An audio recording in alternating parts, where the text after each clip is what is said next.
Hello मेरे प्यारे दोस्तों। आज हम चालू करने वाले हैं एक धमाकेदार नए एनिमे को। ये एनिमे अटैक ऑन टाइटन से इंस्पायर्ड है क्योंकि इसमें भी दीवार है, लेकिन अमीर और गरीब के बीच इसमें एक्शन और इमोशन काफ़ी अच्छे हैं। हमारे मेन कैरेक्टर में गुस्सा भरा हुआ है, उसे बदला चाहिए, पर वो क्यों और कैसे, इसका जवाब हमें एनिमे में मिलेगा। तो चलो शुरू करते हैं। कहानी की शुरुआत में हमें एक लाइन देखने को मिलती है कि ऐसा कहा जाता है कि अगर किसी चीज़ या सामान का आप अच्छे से ख्याल रखो तो उस चीज़ के अंदर आत्मा आ जाती है। लेकिन उसी सामान को अगर आप कचरा समझ के फेंक दो, तब उसमें क्या आता होगा। वही हम एक शहर को देखते हैं जो कि लग्जरियस लग रहा था।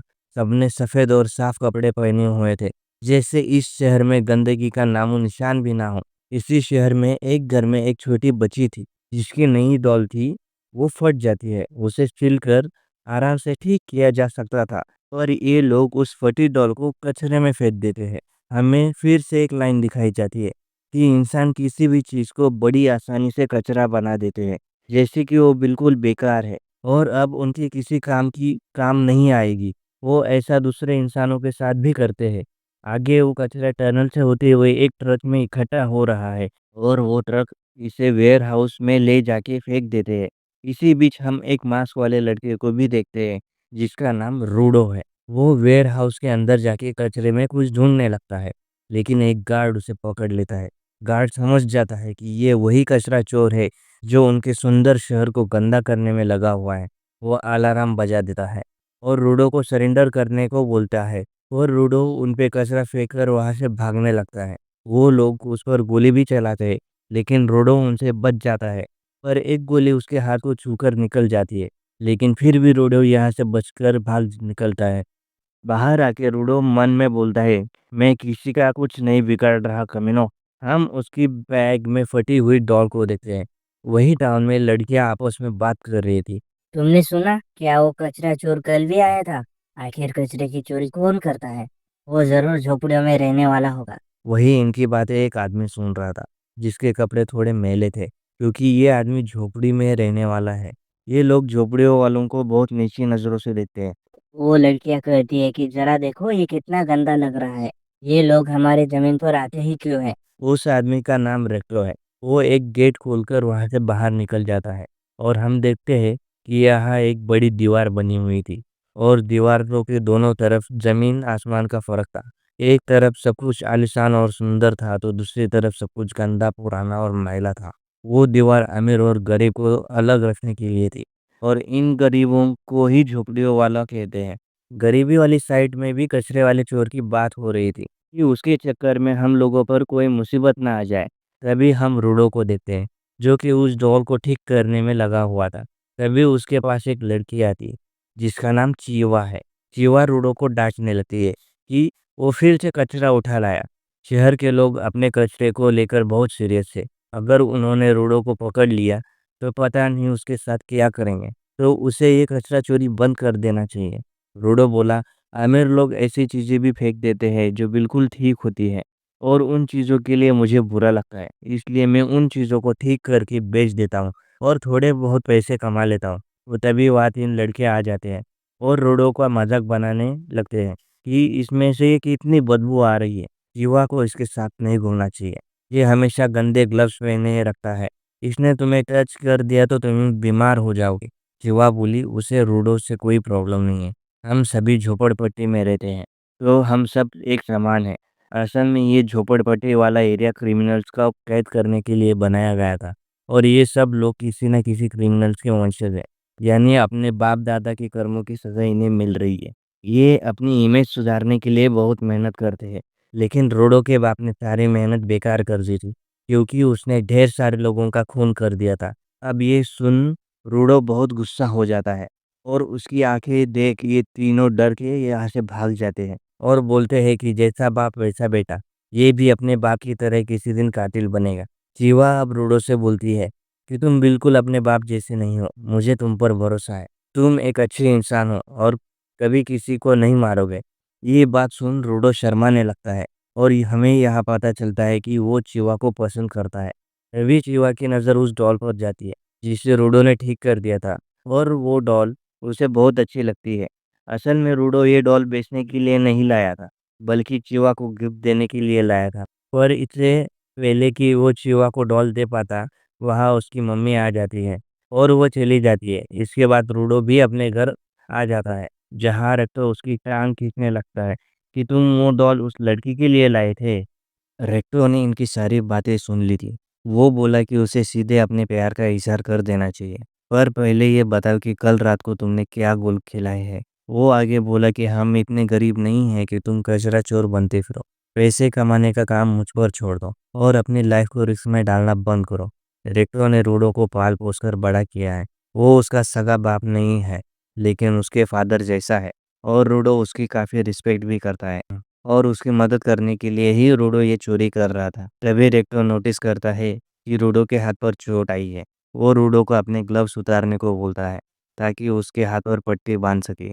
वो उसे चोरी करने से मना करता है, क्योंकि अगली बार उसे गंभीर चोट लग सकती है। हम देखते हैं कि रूडो के हाथ बहुत ही अजीब से दिख रहे थे। ये और इसके लिए वो अपने बाप को जिम्मेदार बताता है और इन हाथों को छुपाने के लिए ही वो हमेशा ग्लव्स पहनता है। रेक्टो बोला, बड़ा क्राइम करने का मतलब है मौत की सज़ा, और यहाँ मौत की सज़ा देने के लिए अपराधी को पीठ में फेंक दिया जाता है। सदियों से यही परंपरा है। रूडो के फादर को भी पीठ में फेंक दिया गया था, तो रूडो को खुद का थोड़ा ख्याल रखना चाहिए। रूडो याद करता है कि जब से उसने होश संभाला है, तब से उसके हाथ ऐसे ही है। कभी-कभी उनमें बहुत ज़्यादा दर्द भी होता है और लोग उसे अलग नज़रों से घूरते हैं। तब रेक्टो ने उसे ये ग्लव्स दिए थे, जिन्हें पहनने के बाद से रूडो का दर्द भी कम हो गया और वो रेक्टो का एहसान कभी नहीं चुका पाएगा।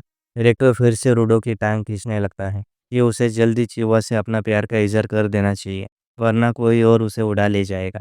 दोनों इस बात पर बहस करने लगते हैं और वही इनके घर के बाहर कोई अनजान शख्स खड़ा था। अगली सुबह रेक्टो रूडो से कहता है कि थोड़ा स्माइल करना सीखो, वरना अच्छे नहीं दिखोगे। इसके बाद रूडो उस डॉल को लेकर बाहर निकल जाता है और चिवा को ढूंढने लगता है। उसे पीठ भी दिखाई देता है। दोस्तों, पीठ एक बहुत बड़ा गड्ढा है, जिसमें ये लोग अपना सारा कचरा डालते हैं और अगर कोई क्राइम करता है, तो उसे भी पीठ में फेंक दिया जाता है। पीठ इतनी बड़ी और गहरी है कि किसी को नहीं पता कि इसका अंत कहाँ है। इन्हें उसमें अंधेरे के सिवाय कुछ नहीं दिखता। तभी चिवा वहाँ आ जाती है और रूडो से पूछती है कि वो यहाँ नज़ारा देखने आया है क्या? चिवा बोली, उनकी एरिया को जानबूझकर पीठ के पास बनाया गया था, ताकि इसे देखकर हम डरते रहे। अगर तुम कुछ भी बुरा करोगे तो तुम्हें पीठ में फेंक दिया जाएगा। तो इन्हें ना चाहते हुए भी ये नज़ारा देखना पड़ता है। और वो आगे बोली, मैं नहीं चाहती कि रूडो को भी किसी दिन पीठ में फेंक दिया जाए, और वो अगर कचरा चोरी करने के लिए पकड़ा गया तो उसे ज़रूर पीठ में फेंक दिया जाएगा। रूडो बोला, कल रेक्टो ने भी यही कहा था। केवा बोली कि उन्हें तुम्हारी चिंता है, क्योंकि वो भी तुमसे प्यार करते हैं। अब रूडो ये सुन के चौंक जाता है। वो भी प्यार करते हैं? मतलब? तो अनजाने में चिवा ने कन्फेस कर दिया था कि वो रूडो से प्यार करती है। ये सुन के रूडो शर्म से अपना मुंह ढक लेता है और बोलता है कि मैं ये डॉल तुम्हारे लिए ही लाया था, पर ये कचरा है, तो शायद ये तुम्हें उतनी पसंद नहीं आएगी। चिवा उस डॉल को ले लेती है और बोली कि वो इसे हमेशा अपने साथ रखेगी। ये सुन के रूडो की खुशी का ठिकाना नहीं रहता। वो ये सब रेक्टो को बताने के लिए भागने लगता है। रास्ते में वो कुछ पुलिस वालों से टकराता है। उसने सोचा पता नहीं वो यहाँ क्या कर रहे थे। रूडो फिर भागकर अपने घर की तरफ जाता है और सोचता है कि लेकिन मैंने तो चीवा को साफ-साफ बोला ही नहीं। रेक्टो कहेगा कि वापस जाकर उसे ढंग से प्रपोज़ करो। वो दरवाज़ा खोलकर अंदर जाता है, तो उसके होश उड़ जाते हैं, क्योंकि एक आदमी ने रेक्टो के पेट में तलवार घुसा दी थी। रूडो गुस्से में उस आदमी की तरफ भागता है, तो वो आदमी उसकी पिटाई करके उसे बाँध देता है। उसके पास एक बुक भी थी, जिसे लेकर वो वहाँ से जाने लगता है, पर वो रूडो को कुछ नहीं करता। रूडो को रेक्टो की आवाज़ आती है। वो अब भी ज़िंदा था। वो रूडो से बोला, भागो यहाँ से और इस घटिया दुनिया को बदल दो। इतना कहते ही रेक्टो की डेथ हो जाती है। तभी यहाँ पुलिस वाले आकर रूडो को अरेस्ट कर लेते हैं। उन्हें लग रहा था कि रेक्टो ने रूडो को मारा है। रूडो उन्हें समझाने की कोशिश करता है, लेकिन वो उसकी एक नहीं सुनते। आस-पास के लोगों को भी ये बात पता चलती है कि बाप की तरह बेटा भी एक कातिल निकला। थोड़ी ही देर में रूडो को पीठ के पास ले जाया जाता है। इसने ना सिर्फ कचरा चोरी किया, बल्कि किसी की जान भी ली है, जो कि बहुत बड़ा पाप है। भले ही जिसे तुमने मारा है वो एक मामूली झोपड़ी वाला था, लेकिन जो भी मर्डर जैसा पाप करेगा वो इस पावन धरती पे रहने लायक नहीं है, और इसलिए रूडो को मौत की सज़ा सुनाई जाती है और कहा जाता है कि इस कचरे को तुरंत ही पिट में फेंक दिया जाए। टाउन के लोग भी यही नारे लगा रहे थे। रोडो को तो समझ नहीं आता कि ये सब क्या हो गया। वो भीड़ में चिहुआ को भी देखता है और उसे बताने की कोशिश करता है कि रेक्टो को किसी ने मार दिया है। तुम्हें उसके कातिल को ढूंढना होगा। पर चिहुआ बोली कि मैंने तुम पर भरोसा किया था, पर तुम सच में कातिल के बेटे निकले। वो उसकी दी हुई डॉल को वहीं फेंक कर चली जाती है। लोग नारे लगा रहे थे कि इस कचरे को फेंक दो। रोडो बोला, असली कचरा तो तुम लोग हो, जिनमें खुद का अपना दिमाग नहीं है। तुम्हारे पास आंखें और कान है, लेकिन उनसे ना तो तुम कुछ सुनते हो ना देखते हो। तभी उसे भीड़ में वही आदमी दिखाई देता है जिसने रेक्टो को मारा था। और इतने में ही रूडो को पीठ में फेंक दिया जाता है। गिरते हुए रूडो बोला कि मैं तुम सबको नर्क में भेजूंगा। तुम सब लोगों को मैं मार डालूंगा। रूडो काफी देर तक पीठ में गिरता ही रहता है और जब उसे होश आता है तो वो कचरे के ढेर पर पड़ा हुआ था और जिंदा था। उसे अपने आसपास कचरे के अलावा और कुछ नहीं दिखता। ये वही कचरा था जो लोगों ने इतने सालों से पीठ में फेंका है। और तभी रूडो अपने पीछे एक बड़े से मॉन्स्टर को देखता है जो कि पूरा कचरे से बना हुआ था। उसे देख के रूडो फ्लैशबैक में चला जाता है। वो हमेशा सोचता था कि जिन लोगों को क्रिमिनल और कचरा समझ के पीठ में फेंक दिया जाता है, उनका होता क्या होगा। शहर के लोग बात कर रहे थे कि एक और झुपड़ी वाले को पीठ में फेंक दिया गया। पता नहीं ये लोग इतने क्राइम करते क्यों है। रूडो सोचता था इन लोगों के दिमाग में ही कचरा भरा है। प्रेजेंट में रूडो खुद अब पीठ में आ गया है। वो एक बड़े मॉन्स्टर से बच के भाग रहा था जो कि पूरा कचरे से बना था।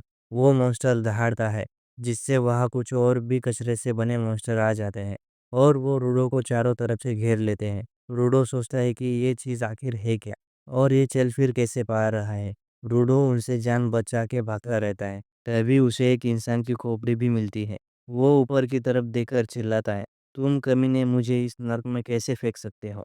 रूडो अब एक घाटी से नीचे फिसल जाता है। इस जगह की हवा में इतना ज़्यादा कचरा और पोल्यूशन था कि रूडो को सांस लेने में भी दिक्कत हो रही थी। उसने बोला, मुझे यहाँ से निकलना होगा, वरना वो ऐसे ही मर जाएगा। मुझे कोई सेफ जगह ढूंढनी होगी, लेकिन मेरे सामने तो बस एक कचरे का समंदर है। ऐसी जगह पर मुझे कोई सेफ प्लेस कहाँ मिलेगी। तभी उसे खून की उल्टी होने लगती है और वो मॉन्स्टर भी उसके पास आ जाते हैं। रूडो सोचता है कि क्या मैं ऐसे ही मर जाऊंगा, मैं कुछ कर भी तो नहीं सकता। तभी उसे रेटो की याद आने लगती है और वो सोच लेता है कि वो नहीं मर सकता। मुझे बदला लेना है उन लोगों से जिन्होंने मुझे अपराधी घोषित कर दिया, उन लोगों से जिन्होंने मुझे इस पीठ में फेंक दिया। और सबसे पहले उस कमीने को ढूंढना है जिसने रेक्टो को मारा था, और तब तक मुझे जिंदा रहना होगा। तभी रूडो के ग्लव्स में किसी तरह की एनर्जी आ जाती है। उसे अपने सामने कुछ चीज़ें चमकती हुई दिखाई देती है और वो एक पाइप उठा लेता है। और जब वो मॉन्स्टर उसे खाने आता है तो रूडो उस पाइप से उस मॉन्स्टर के मुंह पर मारता है। वही एक आदमी दूर बैठे ये सब देख रहा था। रूडो अब उस पाइप से मॉन्स्टर को पीटने लगता है और वो अलग अलग चीज़ों को उठाकर उनसे लड़ रहा था, लेकिन खराब हवा की वजह से उसकी हालत खराब होती जाती है। तभी दो मॉन्स्टर उसे खाने आते हैं और हम फिर से वो रेड एनर्जी देखते हैं। उसकी मदद से रूडो एक मॉन्स्टर की गर्दन उड़ा देता है और फिर एक पतरे का टुकड़ा उठा के दूसरे मॉन्स्टर को डिस्ट्रॉय कर देता है। मानो उसके अंदर कोई सुपर पावर आ गई है। वो जिस भी चीज़ को छू रहा था वो हथियार बनती जा रही थी। लेकिन वो सबसे बड़ा मॉन्स्टर अब भी बाकी था जो कि रूडो को दूर उछाल देता है। रूडो देखता है कि वो किसी आदमी के सामने जाके गिरा है जिसके हाथ में एक छाता है और इस आदमी ने अपने मुंह पर किसी तरह का मास्क पहना हुआ है। वो आदमी रूडो के मुंह पर भी मास्क पहना देता है जिससे रूडो अब ठीक से सांस ले पा रहा था। वो उस आदमी से पूछने लगता है कि तुम यहाँ रहते हो, ये जगह क्या है, वो मॉन्स्टर क्या था। वो आदमी रूडो से कहता है कि शांत रहो। रूडो बार बार उससे सवाल कर रहा था और वो उसे बार बार चुप रहने बोलता है। अब गुस्से में वो आदमी भी चिल्लाने लगता है कि तुम लोगों ने यहाँ पर कचरा फेंका है और मैं तुम्हें कब से चुप रहने को बोल रहा हूँ, पर अब उस कचरा मॉन्स्टर ने हमें सुन लिया। वो कचरे से बने मॉन्स्टर है तो तुम उन्हें ऐसे ही खत्म नहीं कर सकते और वो लोगों के साउंड पर रिएक्ट करते हैं। इसलिए मैं तब से तुम्हें चुप रहने के लिए बोल रहा था। मैं तो इतना चिल्लाता भी नहीं हूँ। ये सब तुम्हारी गलती है। वो मॉन्स्टर इनके ठीक पीछे आ गया था। ये आदमी अब अपने छाते में किसी तरह की एनर्जी डालकर उसे हथियार में ट्रांसफ़ॉर्म कर लेता है। वो मॉन्स्टर इसकी तरफ हाथ बढ़ाता है, तो ये आदमी अपने छाते को किसी तरह घुमाने लगता है, जिससे उस मॉन्स्टर का हाथ कट जाता है और उसे काटने के बाद वो कचरा मिट्टी बन जाता है। इनके सामने अब ढेर सारे मॉन्स्टर्स आ जाते हैं और ये आदमी बिजली की रफ्तार से एक ही बार में सबको मार देता है। रूडो सोचता है कि ये कैसी पावर है। अगर ये पावर मुझे मिल जाए तो मैं उन सबसे अपना बदला ले सकता हूँ। वो बड़ा मास्टर अब इस आदमी की तरफ एक पत्थर फेंकता है, जिससे ये अपने छाते से काट देता है।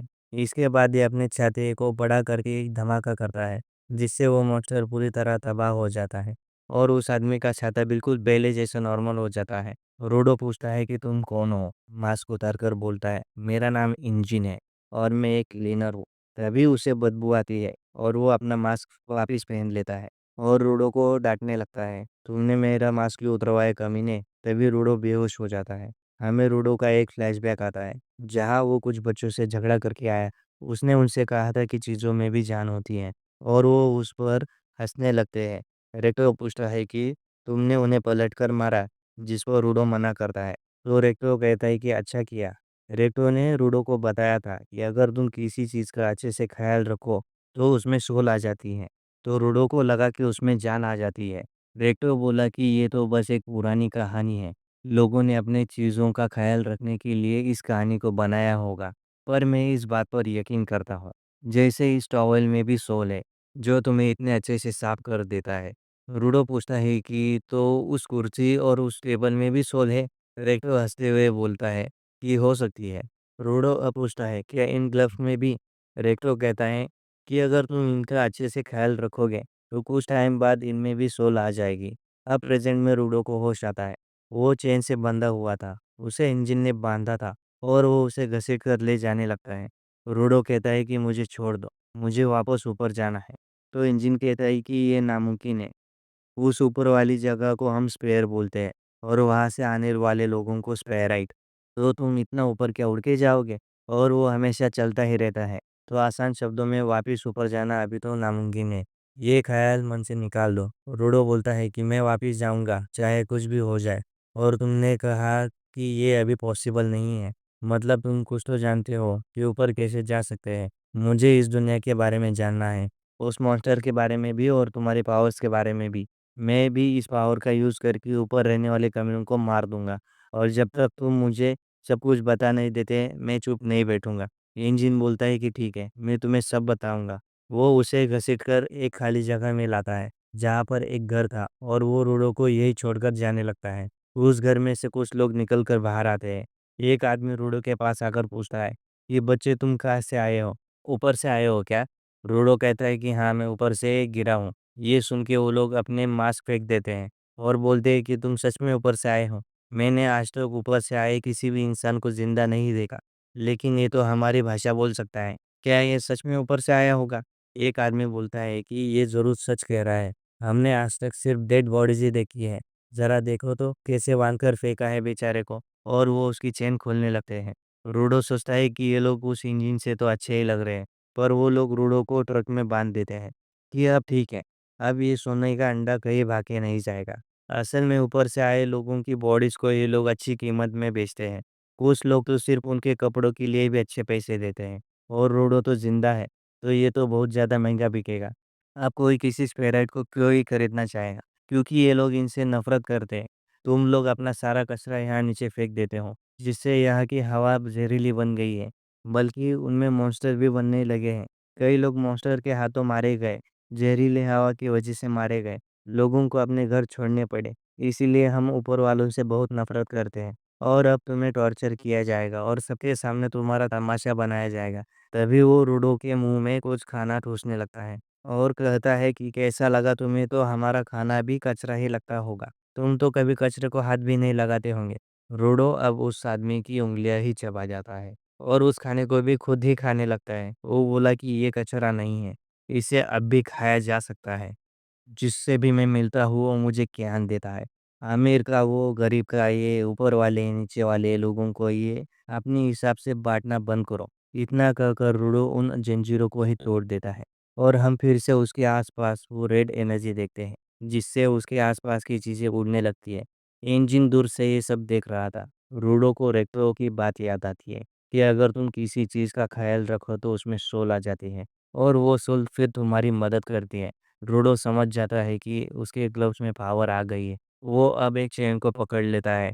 बाकी लोग बोलते हैं, क्या स्पेराइट भी इसी पावर यूज़ कर सकते हैं? इंजन बोला, जो लोग चीज़ में जान डाल सकते हैं और उनकी पावर्स को बाहर निकाल सकते हैं, उन्हें गिवर्स कहा जाता है। वो लोग अब रूडो को मारने उसकी तरफ भागते हैं, तो रूडो उन पर चेन से अटैक करने लगता है। एक आदमी कहता है कि वो चेन उससे छीन लो।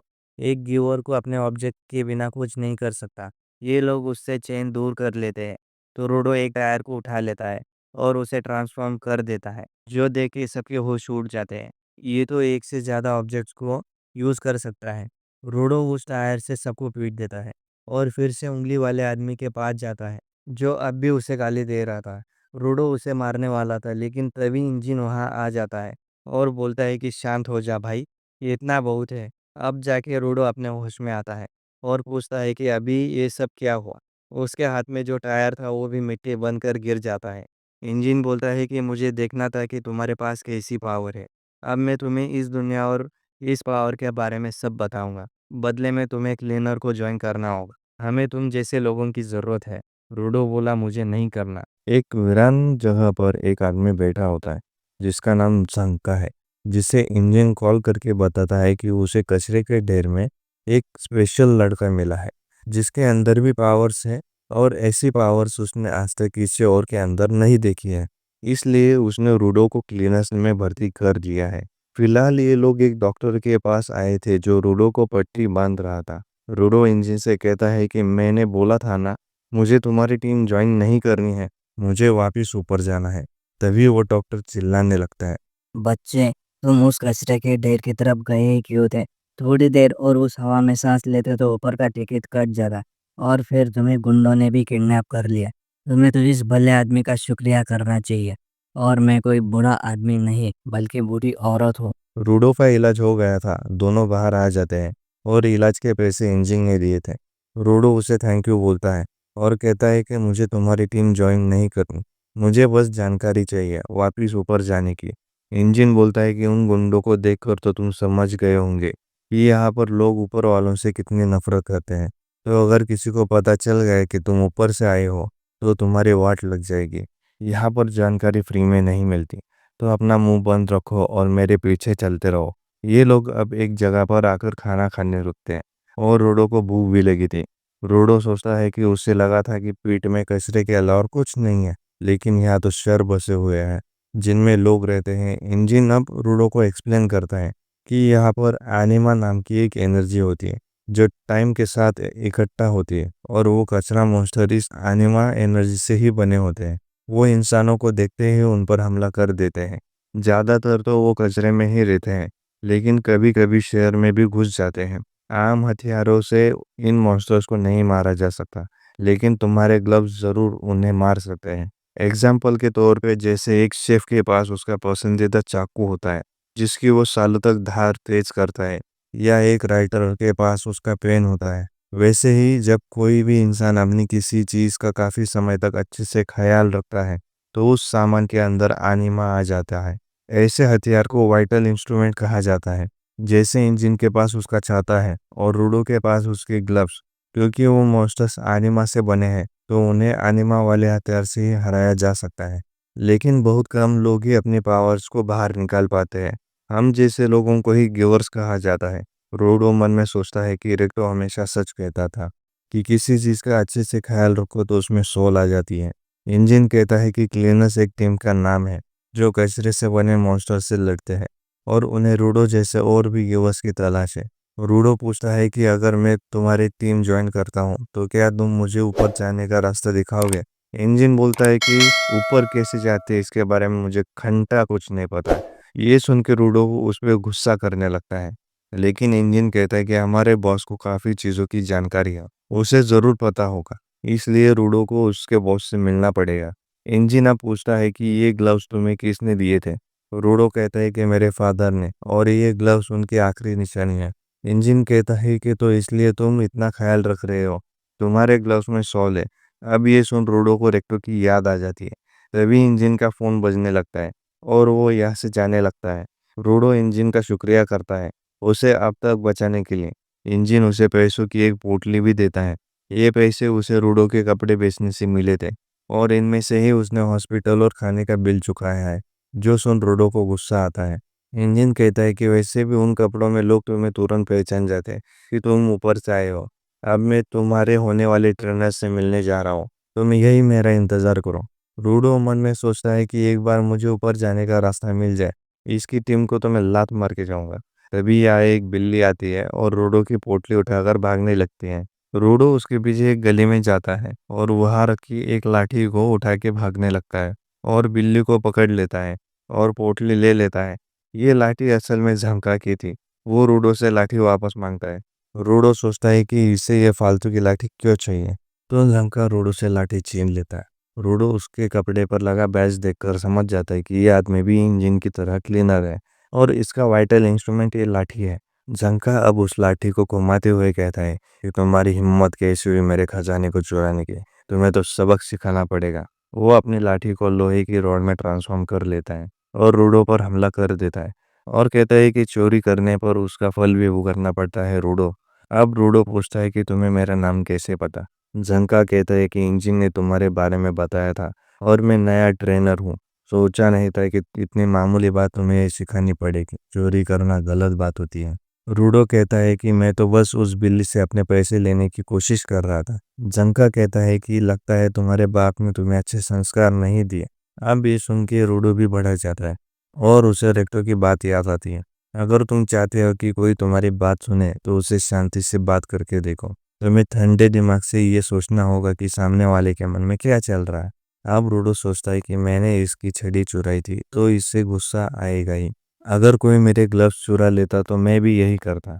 रूडो अब झंका से माफी मांगता है। उसे पता नहीं था कि ये लाठी उसके लिए कितनी खास है।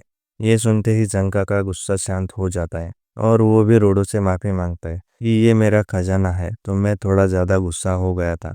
अब ये देख रूडो हैरान हो जाता है कि बातचीत करने से मामला ठीक हो गया। जंका अब रूडो को हाथ देकर उठाता है और पूछता है कि तुम्हारा वाइटल इंस्ट्रूमेंट क्या है और तुम उससे क्या कर सकते हो। रूडो उसे अपने ग्लव्स दिखाता है और कहता है कि मुझे नहीं पता कि ये क्या कर सकते हैं। जंका बोलता है कि तुम्हारे ग्लव्स तो एकदम धांसू है। वो ये भी पूछता है कि वो क्लीनर्स क्यों ज्वाइन कर रहा है, जिस पर रूडो कहता है कि वो बस उनकी हेल्प कर रहा है, जैसे ही उसका मकसद पूरा हो जाएगा वो चला जाएगा। रूडो मन में सोचता है कि ये तो एकदम से ही अलग इंसान लग रहा है, शायद ये मुस्कुरा रहा है। इसीलिए उसे फिर से रेक्टो की बात याद आती है कि उसे भी थोड़ा स्माइल करना चाहिए। और अब रूडो को पता चला कि स्माइल से तो इंसान ही बदल जाता है। अब रूडो भी स्माइल करने की कोशिश करने लगता है पर वो बहुत ही अजीब लग रहा था, जो देख के झंका भड़क जाता है। क्या तुम मेरा मजाक उड़ा रहे हो? रूडो कहता है कि मैं तो बस स्माइल कर रहा था। तो झंका बोलता है कि इससे घटिया स्माइल दुनिया में किसी की हो ही नहीं सकती। ये देखकर तो बच्चे भी रोने लगेंगे। रूडो अब मुंह बंद करके स्माइल करता है और ये देखकर तो झंका और भी भड़क जाता है और दोनों लड़ने लगते हैं। जंका कहता है कि इंजन ने तुम्हें स्पेशल कहा तो ज्यादा उड़ो मत। हम लोग रोज यहाँ अपनी जान जोखिम में डाल के मॉन्स्टर से लड़ते हैं और तुम अपने मकसद के लिए हम पे एहसान करने आए हो। वो मकसद जरूर कुछ घटिया सा ही होगा। अब रोडो को टेक्टो के कई आखिरी शब्द याद आते हैं। इस घटिया दुनिया को बदल दो। रोडो अब गुस्से में कहता है कि तुमने मेरे मकसद को घटिया कहा, मैं इसके लिए कुछ भी कर सकता हूँ। तो तुम अपनी जुबान संभाल कर बात करो कमीने। दोनों अब लड़ने के लिए तैयार हो जाते हैं। झंका फिर से अपनी लाठी को ट्रांसफॉर्म कर लेता है और रूडो पास के डब्बे में से एक रॉड निकाल कर उसमें एनर्जी भर देता है। ये देख झंका हैरान हो जाता है क्योंकि उसे लगा था कि रूडो का वाइटल इंस्ट्रूमेंट उसके ग्लव्स है। ये देख झंका समझ जाता है कि रूडो किसी भी चीज को छूकर उसे वाइटल इंस्ट्रूमेंट बना सकता है, इसीलिए इंजिन ने रूडो को स्पेशल कहा था। लेकिन फिर भी झंका को यकीन था कि रूडो उसे नहीं हरा पाएगा। तभी उसकी लाठी ऊपर से आके गिरती है और रूडो को तो ये पता भी नहीं चला कि उसने ये ऊपर कब फेंकी थी। जंका अब रूडो पर हमला कर देता है और रूडो उसके सामने थोड़ा स्लो पड़ रहा था।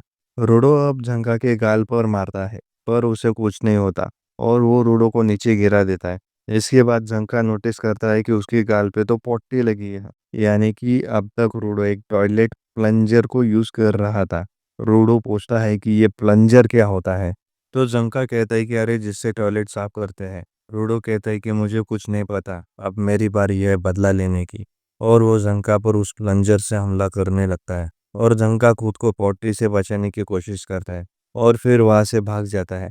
रूडो मन में सोचता है कि पता नहीं, इससे वो डर के भाग गया और वो जंका के पीछे पड़ जाता है। जंका काफी देर तक भागता रहता है और आखिर में रूडो उसे पूरा गंदा कर देता है। थोड़ी देर में यह इंजन आ जाता है और बोलता है कि लगता है तुम दोनों में दोस्ती हो गई। और वो इनके बीच क्या हुआ ये जानकर जोर जोर से हंसने लगता है कि तुमने जंका को पोटी से हरा दिया। जंका अपना मुंह छुपाए बैठा था।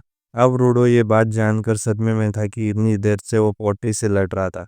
इंजन कहता है कि जंका यह ग्राउंड के अमीर बाग के बिगड़ेल बच्चे जैसा है और तुमने उसे पोटी से हरा दिया। वैसे तुम्हारी पहली मुलाकात अच्छी नहीं रही, पर यही बंदा तुम्हारा ट्रेनर है। ये हमारा सबसे काबिल गिवर है, जिसे वाइटल इंस्ट्रूमेंट की काफ़ी समझ है और ये तुम्हें भी सिखाएगा। जंका ये सुन हैरान हो जाता है कि इंजन मुझे काबिल समझता है। वही रूडो की नज़र कार के पीछे जाती है, जहाँ एक लड़की लेटी हुई थी और इसका नाम रियो है और ये भी एक क्लीनर है। रियो रूडो के बालों को छूने लगती है और पूछती है कि तुमने अपने बाल डाई किए हैं। रूडो अब शर्माने लगता है। एक लड़की मेरे बालों से खेल रही है। यहाँ की जिंदगी तो मस्त है यार। तभी इंजन कहता है कि अब हम घर जा रहे हैं, यानी क्लीनर्स हेडक्वार्टर। ये लोग एक बंजर शहर से होते हुए एक टनल में जाते हैं और टनल की दूसरी तरफ क्लीनर्स का हेडक्वार्टर था।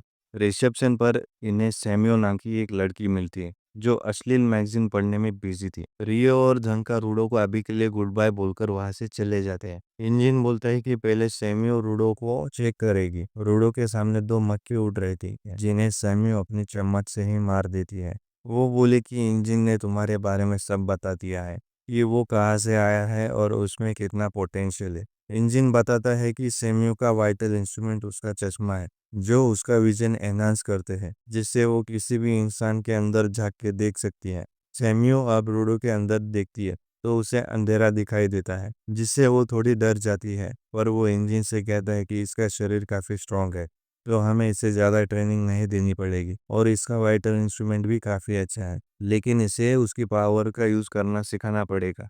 और भी पूछता जो सैमियो नहीं बताती और रूडो से कहती है कि तुम्हारी गर्दन के पीछे पट्टी लगी है। ये सुन इंजन हंसने लगता है, इसलिए इसके पास मक्खियाँ उठ रही थी। इसके बाद इंजन रूडो को बॉस के पास ले जाने लगता है। वो समझ गया था कि कुछ तो है जो सैम्यू नहीं बता रहे। रास्ते में इंजन रोडो को बताता है कि उनकी टीम में टोटल 100 क्लीनर्स है, जिन्हें 3 हिस्सों में बांटा गया है, कॉम्बेटेंट, सेंटिनल और सपोर्टर्स। लेकिन सभी अपने मिशन पर इधर उधर गए हुए हैं, इसलिए उन्हें एक साथ देखना काफ़ी मुश्किल है।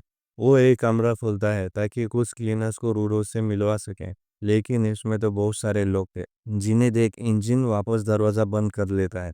इसके बाद ये बॉस के कमरे के पास जाते हैं और रूडो तो बस ऊपर जाने का रास्ता पूछना चाहता था, लेकिन इंजन बोलता है कि यहाँ कुछ भी फ्री नहीं मिलता, इन्फॉर्मेशन भी नहीं, तुम्हें उसके बदले यहाँ काम करना पड़ेगा। और हाँ, बॉस से कभी मत पूछना कि उनका वाइटल इंस्ट्रूमेंट क्या है, क्योंकि ये बात तो हम क्लीनर्स को भी नहीं पता है कि उनका वाइटल इंस्ट्रूमेंट क्या है और उसमें कौन सी पावर है। लेकिन फिर भी हम सब बॉस के ऑर्डर्स मानते हैं, इसलिए नहीं कि हम उनसे डरते हैं, बल्कि इसलिए कि हमें बॉस पे भरोसा है। रूडो अब दरवाज़ा खोलता है और अंदर कोई नहीं था। जेम्यू बताती है कि बॉस तो किसी काम से बाहर गए हैं और कुछ दिनों बाद आएंगे। ये सुन रूडो गुस्सा हो जाता है, क्योंकि वो तो यहाँ सिर्फ बॉस से बात करने आया था, पर उसे अब कुछ दिन इंतज़ार करना पड़ेगा। तभी रियो वहाँ आकर बोलती है कि तुम हमारे साथ काम पर क्यों नहीं चलते। जब तक बॉस वापस नहीं आ जाते, तब तक रूडो ऑफिशियली क्लीनर नहीं बन सकता है और वो रियो को करीब से अपना काम करते हुए तो देख सकता है। उसे मज़ा आएगा और इसमें वो एक दूसरे को अच्छे से जान भी लेंगे। ये सब सुन रूडो की बोलती बंद हो जाती है। इसके बाद सेम्यू इनका मिशन एक्सप्लेन करती है। पॉल्यूटेड जोन के पास एक टाउन है, जिसके बैरिकेड्स पर छोटे कचरा मॉन्स्टर्स हमला कर रहे हैं और हमें उनको जाके खत्म करना है। रूडो पूछता है कि पॉल्यूटेड जोन क्या होता है। सेम्यू बताती है कि इस जगह को 3 हिस्सों में बांटा जाता है, सेफ जोन जिनमें इंसान रहते हैं और पॉल्यूटेड जोन जिसमें कचरा मॉन्स्टर रहते हैं। और जिस जगह पर रूडो गिरा था उसे नो मैंस लैंड कहते हैं, जो सबसे खतरनाक होती है। और अब तक हमें 6 नो मैंस लैंड के बारे में पता है, क्योंकि ज़्यादातर लोग उनमें ज़्यादा ही मर जाते हैं और इनमें बहुत बड़े कचरा मॉन्स्टर्स होते हैं। तुम्हारी किस्मत अच्छी थी कि इंजन ने तुम्हें वहां से निकाल लिया। वो अब इंजन से पूछती है कि वैसे तुम वहां क्या कर रहे थे। इंजन कहता है कि मैं तो बस पैर फैलाने गया था। जेमियो अब रूडो को मांस देती है और बताती है कि पॉल्यूटेड जोन में हमेशा मास्क पहन के रखना, वरना वो बहुत जल्दी ही बीमार हो जाएगा। वही नो मैंस लैंड्स में तो बिना मास्क के 15 मिनट में ही मर जाएगा। इसके बाद वो रियो के साथ मिशन पर जाता है। वो बोली कि ये काम बहुत ही आसान होने वाला है, इसीलिए रूडो को सब ध्यान से देखना चाहिए। रूडो सोचता है कि जब वो स्पेयर में था तब उसे लगा नहीं था कि यहाँ नीचे कोई भी रहता होगा और जिन लोगों को पेट में फेंका जाता है वो मर जाते होंगे, लेकिन यहाँ तो पूरा शहर बसा हुआ है। मुझे नहीं लगता कि ऊपर वाले किसी को भी इसके बारे में पता होगा, लेकिन रूडो को ये कचरा नहीं बल्कि ये खजाना दिख रहा है। उसका बस चले तो वो इस सबको ठीक करके बेच दे। रूडो अब रियो से पूछता है कि ये लोग कौन है। रियो बताती है कि ये लोग भी क्लीनर्स है, लेकिन ये सपोर्टर्स ब्रांच में आते हैं क्योंकि इनके पास हमारी तरह पावर नहीं है, लेकिन फिर भी ये लोग काफ़ी इम्पोर्टेंट है। तभी एक आदमी रूडो से हाथ मिलाने आता है और रूडो का हाथ जोर से दबा देता है। इस आदमी का नाम ग्रेस है। रियो बताती है इसके हाथों की ग्रिप इतनी मजबूत है कि मॉन्स्टर के आर्मर को ये आसानी से तोड़ सकता है। रूडो अब सोचता है कि उसे मिशन को ध्यान से देखना चाहिए और जितना हो सके सीखना चाहिए। तभी बैरिकेड्स की तरफ ढेर सारे कचरा मॉन्स्टर आ जाते हैं जो दिखने में हिरन जैसे थे। इतने सारे मॉन्स्टर देख रूडो डर जाता है, लेकिन रियो कहती है कि टेंशन मत लो, ये वाले बहुत ही स्लो और कमज़ोर होते हैं। ये तो बैरिकेड्स पर डेंट भी नहीं मार पाएंगे। ये हिरन अब बैरिकेड्स पर सिर मारने लगते हैं। रोडो समझ जाता है कि ये मॉन्स्टर किसी जानवर की तरह दिखते हैं और बिहेव भी उसी जानवर की तरह करते हैं। तभी यहाँ पर बड़े भेड़ टाइप के मॉन्स्टर आ जाते हैं जो कि बैरिकेड्स को तोड़ने लगते हैं। रोडो रियो से कहता है कि कुछ करो। तब रियो कहते हैं कि टेंशन मत लो, सब ठीक है। ये लोग बस थोड़े ज़्यादा स्ट्रांग है और तुम बस हमें देखते रहो। इन्हें तो हम आसानी से हरा देंगे। फिर हम वापस जाकर तुम्हारे लिए एक वेलकम पार्टी भी रख सकते हैं। रूडो को समझ नहीं आता कि रियो इतनी चिल कैसे है। उसे बिल्कुल डर नहीं लग रहा। रियो कहती है कि यह ग्राउंड पर जिंदा रहना है तो अपना सिर ठंडा रखना सीखना पड़ेगा। रूडो भी ठान लेता है कि वो आपसे बिल्कुल चिल रहेगा। तभी एक बड़ा मॉन्स्टर यहाँ आके बैरिकेड तोड़ देता है, जिसे देख रूडो डर जाता है, लेकिन वो शांत रहता है। रियो कहती है कि उसने पहले कभी इतना कमाल का मॉन्स्टर नहीं देखा। रियो अब अपनी जेब में से एक कैंची निकालती है। यही उसका वाइटल इंस्ट्रूमेंट है। रियो अपनी कैंची का साइज बहुत बड़ा कर लेती है और उसे अपने पैरों से घुमाने लगती है। क्रिस कहता है कि वो उसका वाइटल इंस्ट्रूमेंट है, जिसका नाम रिपर है। ज़्यादातर लोग कैंची अपने हाथ से इस्तेमाल करते हैं, लेकिन रियो उन्हें पैरों से चलाती है। यानी ये गिवर्स अपने इंस्ट्रूमेंट को कैसे यूज़ करता है, ये उसी पे डिपेंड करता है। ग्रेस रूडो से कहता है कि भले ही वो देखने आया है, लेकिन उसे भी चौकन्ना रहना चाहिए। तभी एक भेड़ रूडो पे पीछे से हमला कर देती है, लेकिन ग्रेस उसे एक हाथ से रोक लेता है और उठाकर रियो की तरफ फेंक देता है, जिसे रियो अपनी कैंची से काट देती है और बाकी सपोर्टर्स से कहती है कि मेरी तरफ और मॉन्स्टर फेंकते जा। रूडो समझ जाता है कि सपोर्टर्स के पास पावर्स नहीं है, इसलिए वो कचरा मॉन्स्टर को मार नहीं सकती, लेकिन वो उन्हें कमज़ोर कर सकते हैं ताकि गिवर्स को उन्हें मारने में आसानी हो। और इस तरह ये लोग एक टीम की तरह लड़ते हैं। रियो ने सबको मार दिया था और बस वो बड़ा वाला मॉन्स्टर ही बचा था और रियो उससे लड़ने लगती। इधर छोटा मॉन्स्टर अब भी जिंदा था और वो एक सपोर्टर पर हमला करने लगता है, लेकिन रोडो बीच में आकर उसे बचा लेता है। रोडो बोलता है कि अगर मुझे इन्फॉर्मेशन चाहिए तो उसे क्लीनर्स को ज्वाइन करना पड़ेगा, पर वो किसी पर बोझ नहीं बनना चाहता। उसके हाथ में एक डंडा था जिससे रोडो ट्रांसफॉर्म करने लगता है और वो एक पिंजरे जैसा बन जाता है। रोडो को समझ नहीं आता कि ये उसने कैसे किया। वो मॉन्स्टर अपने दांतों से उस पिंजरे को तोड़ने वाला था, लेकिन तभी रियो यहाँ आकर उनसे खत्म कर देती है और रोडो की तारीफ करती है कि वो किसी की जान बचा रहा था। ग्रीस अब रियो से पूछता है कि उसने बड़े वाले को मार दिया क्या। रियो कहती है कि उसने उसके दो टुकड़े तो कर दिए थे, लेकिन फिर भी वो खत्म नहीं हुआ। ये बात बहुत अजीब है कि ये मॉन्स्टर वाइटल इंस्ट्रूमेंट से भी नहीं मर रहा था और कचरा मॉन्स्टर भी किसी जानवर की तरह ही होते हैं, तो उसके दो टुकड़े करने पर तो उसे मर जाना चाहिए था। रियो सोचती है कि अब वो इस मॉन्स्टर की इतने ज़्यादा टुकड़े करेगी कि वो कुछ कर ही नहीं पाएगा। ग्रीस कहता है कि ये एक नए तरह का मॉन्स्टर है, हमें इसकी रिपोर्ट्स करनी चाहिए और वो वहाँ से जाने लगते हैं। अब रूडो पूछता है कि मैं क्या करूँ, पर वो कुछ नहीं बोलती और मॉन्स्टर से लड़ने लगती है और उसके सिर के बाल काट देती है और देखती है कि उसके सिर के अंदर कुछ चमक रहा था। वो मॉन्स्टर अब पागल हो जाता है और उसका अटैक रूडो को भी लगता है। रूडो सोचता है कि मुझे तो उस कमीने को मारना था जिसने रेक्टो को मारा है और स्पेयर में रहने वाले सभी लोगों से बदला भी लेना था। लेकिन मैं तो अपनी ही पावर्स को नहीं समझ पा रहा, मैं यूजलेस हूँ। तभी ग्रेस रूडो को हाथ पकड़ लेता है और उसे लेकर भागने लगता है। रूडो को मोटिवेट भी करता है कि वो इतनी जल्दी हार ना माने। इधर रियो को मॉन्स्टर का वीक पॉइंट मिल गया था, जो कि उसके सिर में है, और वो उसी पर हमला करती है, जिससे मॉन्स्टर धूल बन के उड़ जाता है। रियो बताती है कि उसने इस चीज पर हमला किया, जिससे वो मॉन्स्टर मर गया। यही उसका पावर सोर्स था, और ये चीज बस एक चाकू थी। यानी कि ये जरूर एक वाइटल इंस्ट्रूमेंट होगा, लेकिन ये उस कच्चा मॉन्स्टर के अंदर गया कैसे? दूसरी तरफ हम उस आदमी को देखते हैं जो रूडो को बेचना चाहता था। वो खुद को एक बंद कमरे में पाता है, और उसके सामने एक हुडी वाला शख्स बैठा हुआ था, और वो इससे रूडो के बारे में पूछने लगता है कि जो लड़का ऊपर से आया था वो अब कहाँ है। हम झंका को देखते हैं, जिससे कमरे में से शोर सुनाई दे रहा था। वो दरवाजा खोलता है तो अंदर सभी क्लीनर्स पार्टी कर रहे थे। वो रियो से पूछता है कि यहाँ चल क्या रहा है, तो वो बताती है कि वो रूडो के लिए वेलकम पार्टी कर रहे हैं। वो देखता है कि रूडो एक टेबल पर सिर नीचे करके बैठा है। रियो बताती है कि कल की फाइट में वो अपनी पावर्स यूज नहीं कर पा रहा था, इसीलिए उसका मूड खराब है। जंग का फाइट के बारे में पूछता है तो रियो बताती है कि उनका सामना एक बड़े से ट्रैश बीस्ट से हुआ था, लेकिन उसका कोर एक ऑब्जेक्ट था जो एक वाइटल इंस्ट्रूमेंट था, और उससे बना हुआ मॉन्स्टर काफी ज्यादा स्ट्रॉन्ग था। ये बात जान के हमारा दिमाग खराब हो गया, तो वापस आकर हम पार्टी करने लगे, और थोड़ी देर में इंजिन और सेम्यू भी आने वाले हैं। इधर रूडो के पास ग्रीस आता है और वो बोलता है कि तुमने कल अच्छा काम किया, तुमने फॉलो की जान भी बचाई थी, तो मुंह लटका के क्यों बैठे हो? रूडो बोला, मैं कुछ नहीं कर पाया, इसलिए तुम्हें और रियो को मुझे बचाने आना पड़ा। मैं हमेशा गड़बड़ कर देता हूँ, ठीक जैसे स्पीयर में किया करता था। मैं गुस्से में किसी से भी लड़ लेता था, और फिर रेक्टो को मुझे बचाने के लिए आना पड़ता था।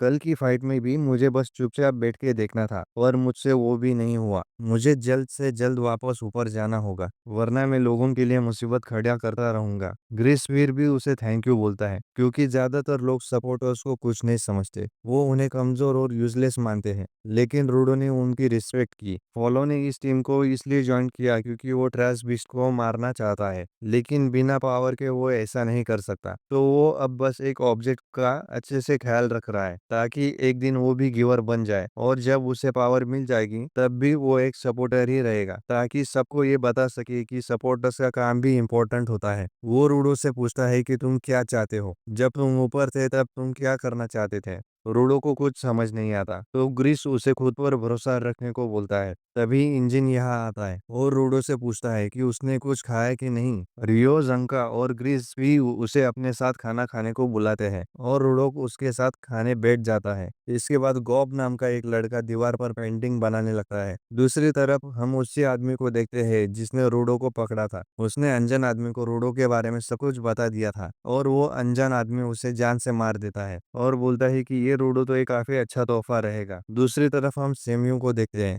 जो अपने डेस्क पर आकर बैठती है और टेलीफोन को देखने लगती है। तभी वो टेलीफोन बजता है और उन्हें एक नया मिशन मिलता है, जिसके लिए जानका और ग्रीस की टीम को जाना था। वो पूछता है कि पर मिशन में रूडो उनके साथ क्यों है? अभी तो वो ऑफिशियल क्लीनर भी नहीं बना है। सेम्यू बताती है क्योंकि इस मिशन से रूडो का कनेक्शन है। एक व्यापारी अपना सामान लेकर पॉल्यूटेड जोन से आ रहा था। रास्ते में उस पर एक ट्रैश बीस्ट ने हमला किया और उसका कीमती सामान चुरा लिया। व्यापारी चाहता है कि हम उस ट्रैश बीस्ट को मारे और वो कीमती सामान वापस लेकर आए। वो सामान और कुछ नहीं बल्कि एक स्पेयर से आया हुआ एक जिंदा इंसान है, बिल्कुल रूडो की तरह। ये काफी अजीब बात है कि इतने कम टाइम में दो लोग ऊपर से आ टपके हैं। तो उसे लगा कि रूडो इस नए स्पेराइट से मिलना चाहता होगा, शायद उसे ऊपर जाने का कोई क्लू मिल जाए। रूडो सोचता है कि वो अपने पावर्स यूज नहीं करना जानता है, वो बाकी लोगों पर फिर से बोझ नहीं बनेगा, लेकिन वो इतना बड़ा मौका हाथ से नहीं जाने दे सकता, तो वो भी इस मिशन पर जाएगा। सेम्यू बताती है कि वैसे तो वो इनके साथ इंजन को भेजना चाहती थी, पर वो किसी दूसरे काम के लिए गया है,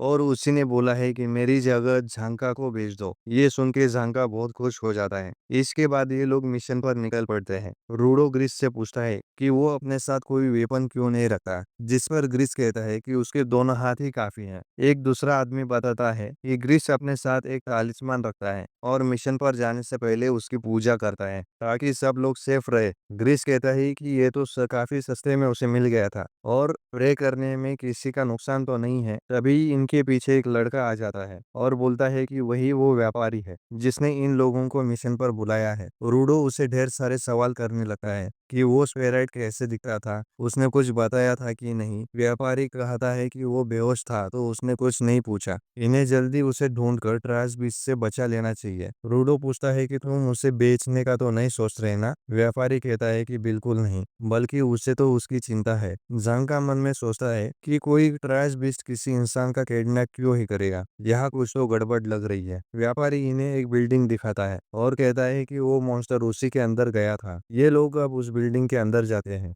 इन्हें वहां कुर्सी पर कोई बैठा हुआ दिखाई देता है। व्यापारी इन्हें पीछे से धक्का देने लगता है कि वही वो स्पेराइट है, जल्दी उसे बचा लो। ये लोग पास जाके देखते हैं और वो कोई इंसान नहीं बल्कि एक डॉल है। तभी इनके पैरों तले जमीन टूट जाती है और ये लोग बेसमेंट में जा गिरते हैं। ये अब असल में एक जाल था और वो व्यापारी भी मिट्टी बन के पिघल जाता है। तभी अंधेरे में से दो लोग निकल के बाहर आते हैं और झांका समझ जाता है कि ये जाल इन रेडर्स ने बिछाया है और इन लोगों को रूडो चाहिए। ग्रिस रूडो को बताता है कि रेडर्स गुंडों का एक ग्रुप है। वो शुरू में छोटी मोटी चोरियां करते थे, लेकिन आजकल ये कुछ ज्यादा ही खतरनाक चीजें करते हैं। दिक्कत की बात यह है कि रेडर्स में सभी लोग गिवर है। ग्रिस बाकी लोगों से कहता है कि यहाँ से निकलने का रास्ता ढूंढो। वो रूडो को प्रोटेक्ट करेगा और रेडर्स को झांका संभाल लेगा। अब ये लोग यहाँ से भागने लगते हैं। रूडो कहता है कि वो भी उन गुंडों से लड़ सकता है। ग्रिस बताता है कि ये उन किडनैपर्स जैसे नहीं है जो तुम्हें पहले मिले थे। ये बहुत पावरफुल होते हैं, इन्हें बस यहाँ से भागने पर फोकस करना चाहिए। वही जांका उन रीडर्स से पूछता है कि तुम सब उस वेराइटी के पीछे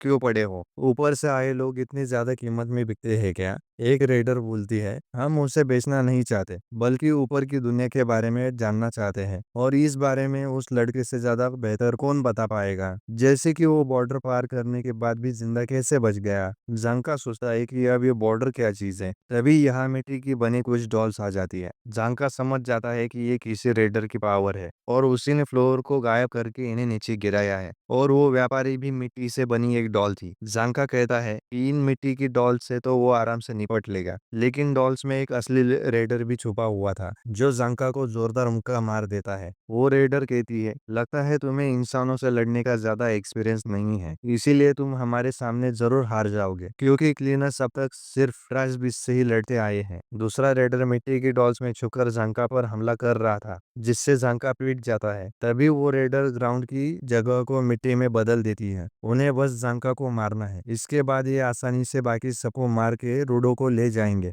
जांका अब कहता है कि थोड़ी देर के लिए अपना मुंह बंद रखो, मैं अब सब समझ गया हूँ। तुम अपने छोटे फावड़े से मिट्टी को कंट्रोल करती हो, और दूसरा रेडर वो बस मुक्के मारने के लिए है। उसने बड़ी बड़ी चप्पल पहनी हुई है ताकि वो मिट्टी के अंदर फिसल ना जाए। ये सुन के वो रेडर गुस्सा हो जाती है और जांका आगे कहता है कि उसे भले ही इंसानों से लड़ने का ज्यादा एक्सपीरियंस नहीं है, पर वो अपने वाइटल इंस्ट्रूमेंट को बहुत अच्छी तरह से जानता है। उसे इसका वजन और स्मेल तक पता है, और इसे सीखने के लिए उसने दिन रात मेहनत की है। जांका अब अपनी छड़ी को जमीन पर मारता है और उसमें हो रहे वाइब्रेशन से ही उसे पता लग जाता है कि कौन सी डॉल्स नकली है और कौन सी डॉल के अंदर आदमी छुपा है। वो सीधा उस आदमी और औरत के मुंह पर अटैक करता है और एक ही बार में दोनों को नॉकआउट कर देता है, जिससे वो सारी मिट्टी की डॉल्स पिघल जाती है। जांका कहता है कि ये लोग एक ही अटैक में निपट गए। तभी उससे आवाज आती है कि और तुम भी ऐसे ही निपट जाओगे, और हम उसके पीछे उसी अनजान आदमी को देखते हैं जो रूडो को ढूंढ रहा है।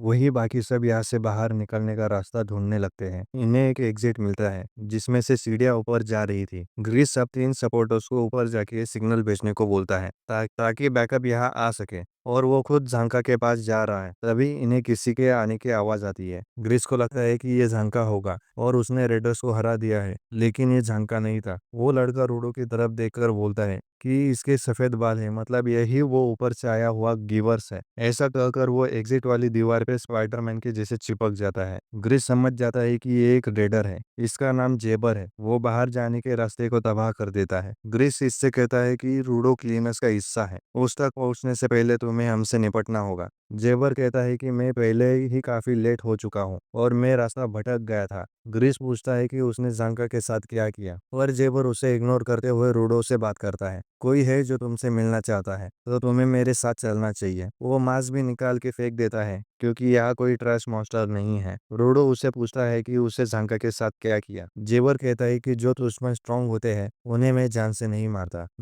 मैंने उसे बस जहर दिया है, जिससे वो अभी तक तो जिंदा है। इसके बाद जेबर अपनी पावर एक्टिवेट करता है और उसके हाथ में लोहे के पंजे आ जाते हैं। वो रूडो से कहता है कि अगर चुपचाप मेरे साथ चलोगे तो ज्यादा तकलीफ नहीं होगी। तभी ग्रीस और फॉलो उस पे अटैक कर देते हैं और वो दोनों के मुंह पर लात मार देता है। वो फॉलो की ताकत देखकर बोलता है कि तुम काबिल हो, लेकिन मेरे किसी काम के नहीं हो। ग्रीस खड़ा होकर बोलता है कि चाहे कुछ भी हो जाए, मैं अपनी टीम को प्रोटेक्ट करूंगा। जेबर कहता है कि मैंने सुना था क्लियरनेस में सपोर्टर नाम के फालतू कमजोर लोग होते हैं, तो एक कमजोर किसी को क्या ही बचाएगा। रूडो ग्रिस से कहता है कि तुम मुझसे नहीं लड़ सकते, सामने से हट जाओ। जेबर रूडो से कहता है कि बुरा मत मानना, पर ये तो पहले ही मर गया है। और रूडो देखता है कि जेबर ने अपने पंजे ग्रिस के अंदर घुसा दिए थे। ग्रिस का तालिस्मान निकल कर बाहर आ जाता है। रूडो उसे पकड़ता है और ग्रिस की जगह उसे रेक्टो दिखाई देने लगता है, जिसके बाद हम रूडो का एक फ्लैशबैक देखते हैं। रेक्टो देखता है कि रूडो एक दीवार से अपना सिर मार रहा था और वो उसे पूछता है कि वो ऐसा क्यों कर रहा था। अब तो उसके हाथों का दर्द भी शांत हो गया है। उसके दिमाग में चल क्या रहा है? तो रूडो बोलता है कि कुछ भी नहीं, वो बस गुस्से में है, उसे भी नहीं पता क्यों। रेक्टो बोलता है कि तुम्हें लगता है तुम्हारे पेरेंट्स ने तुम्हें फेंक दिया होगा, और ये भी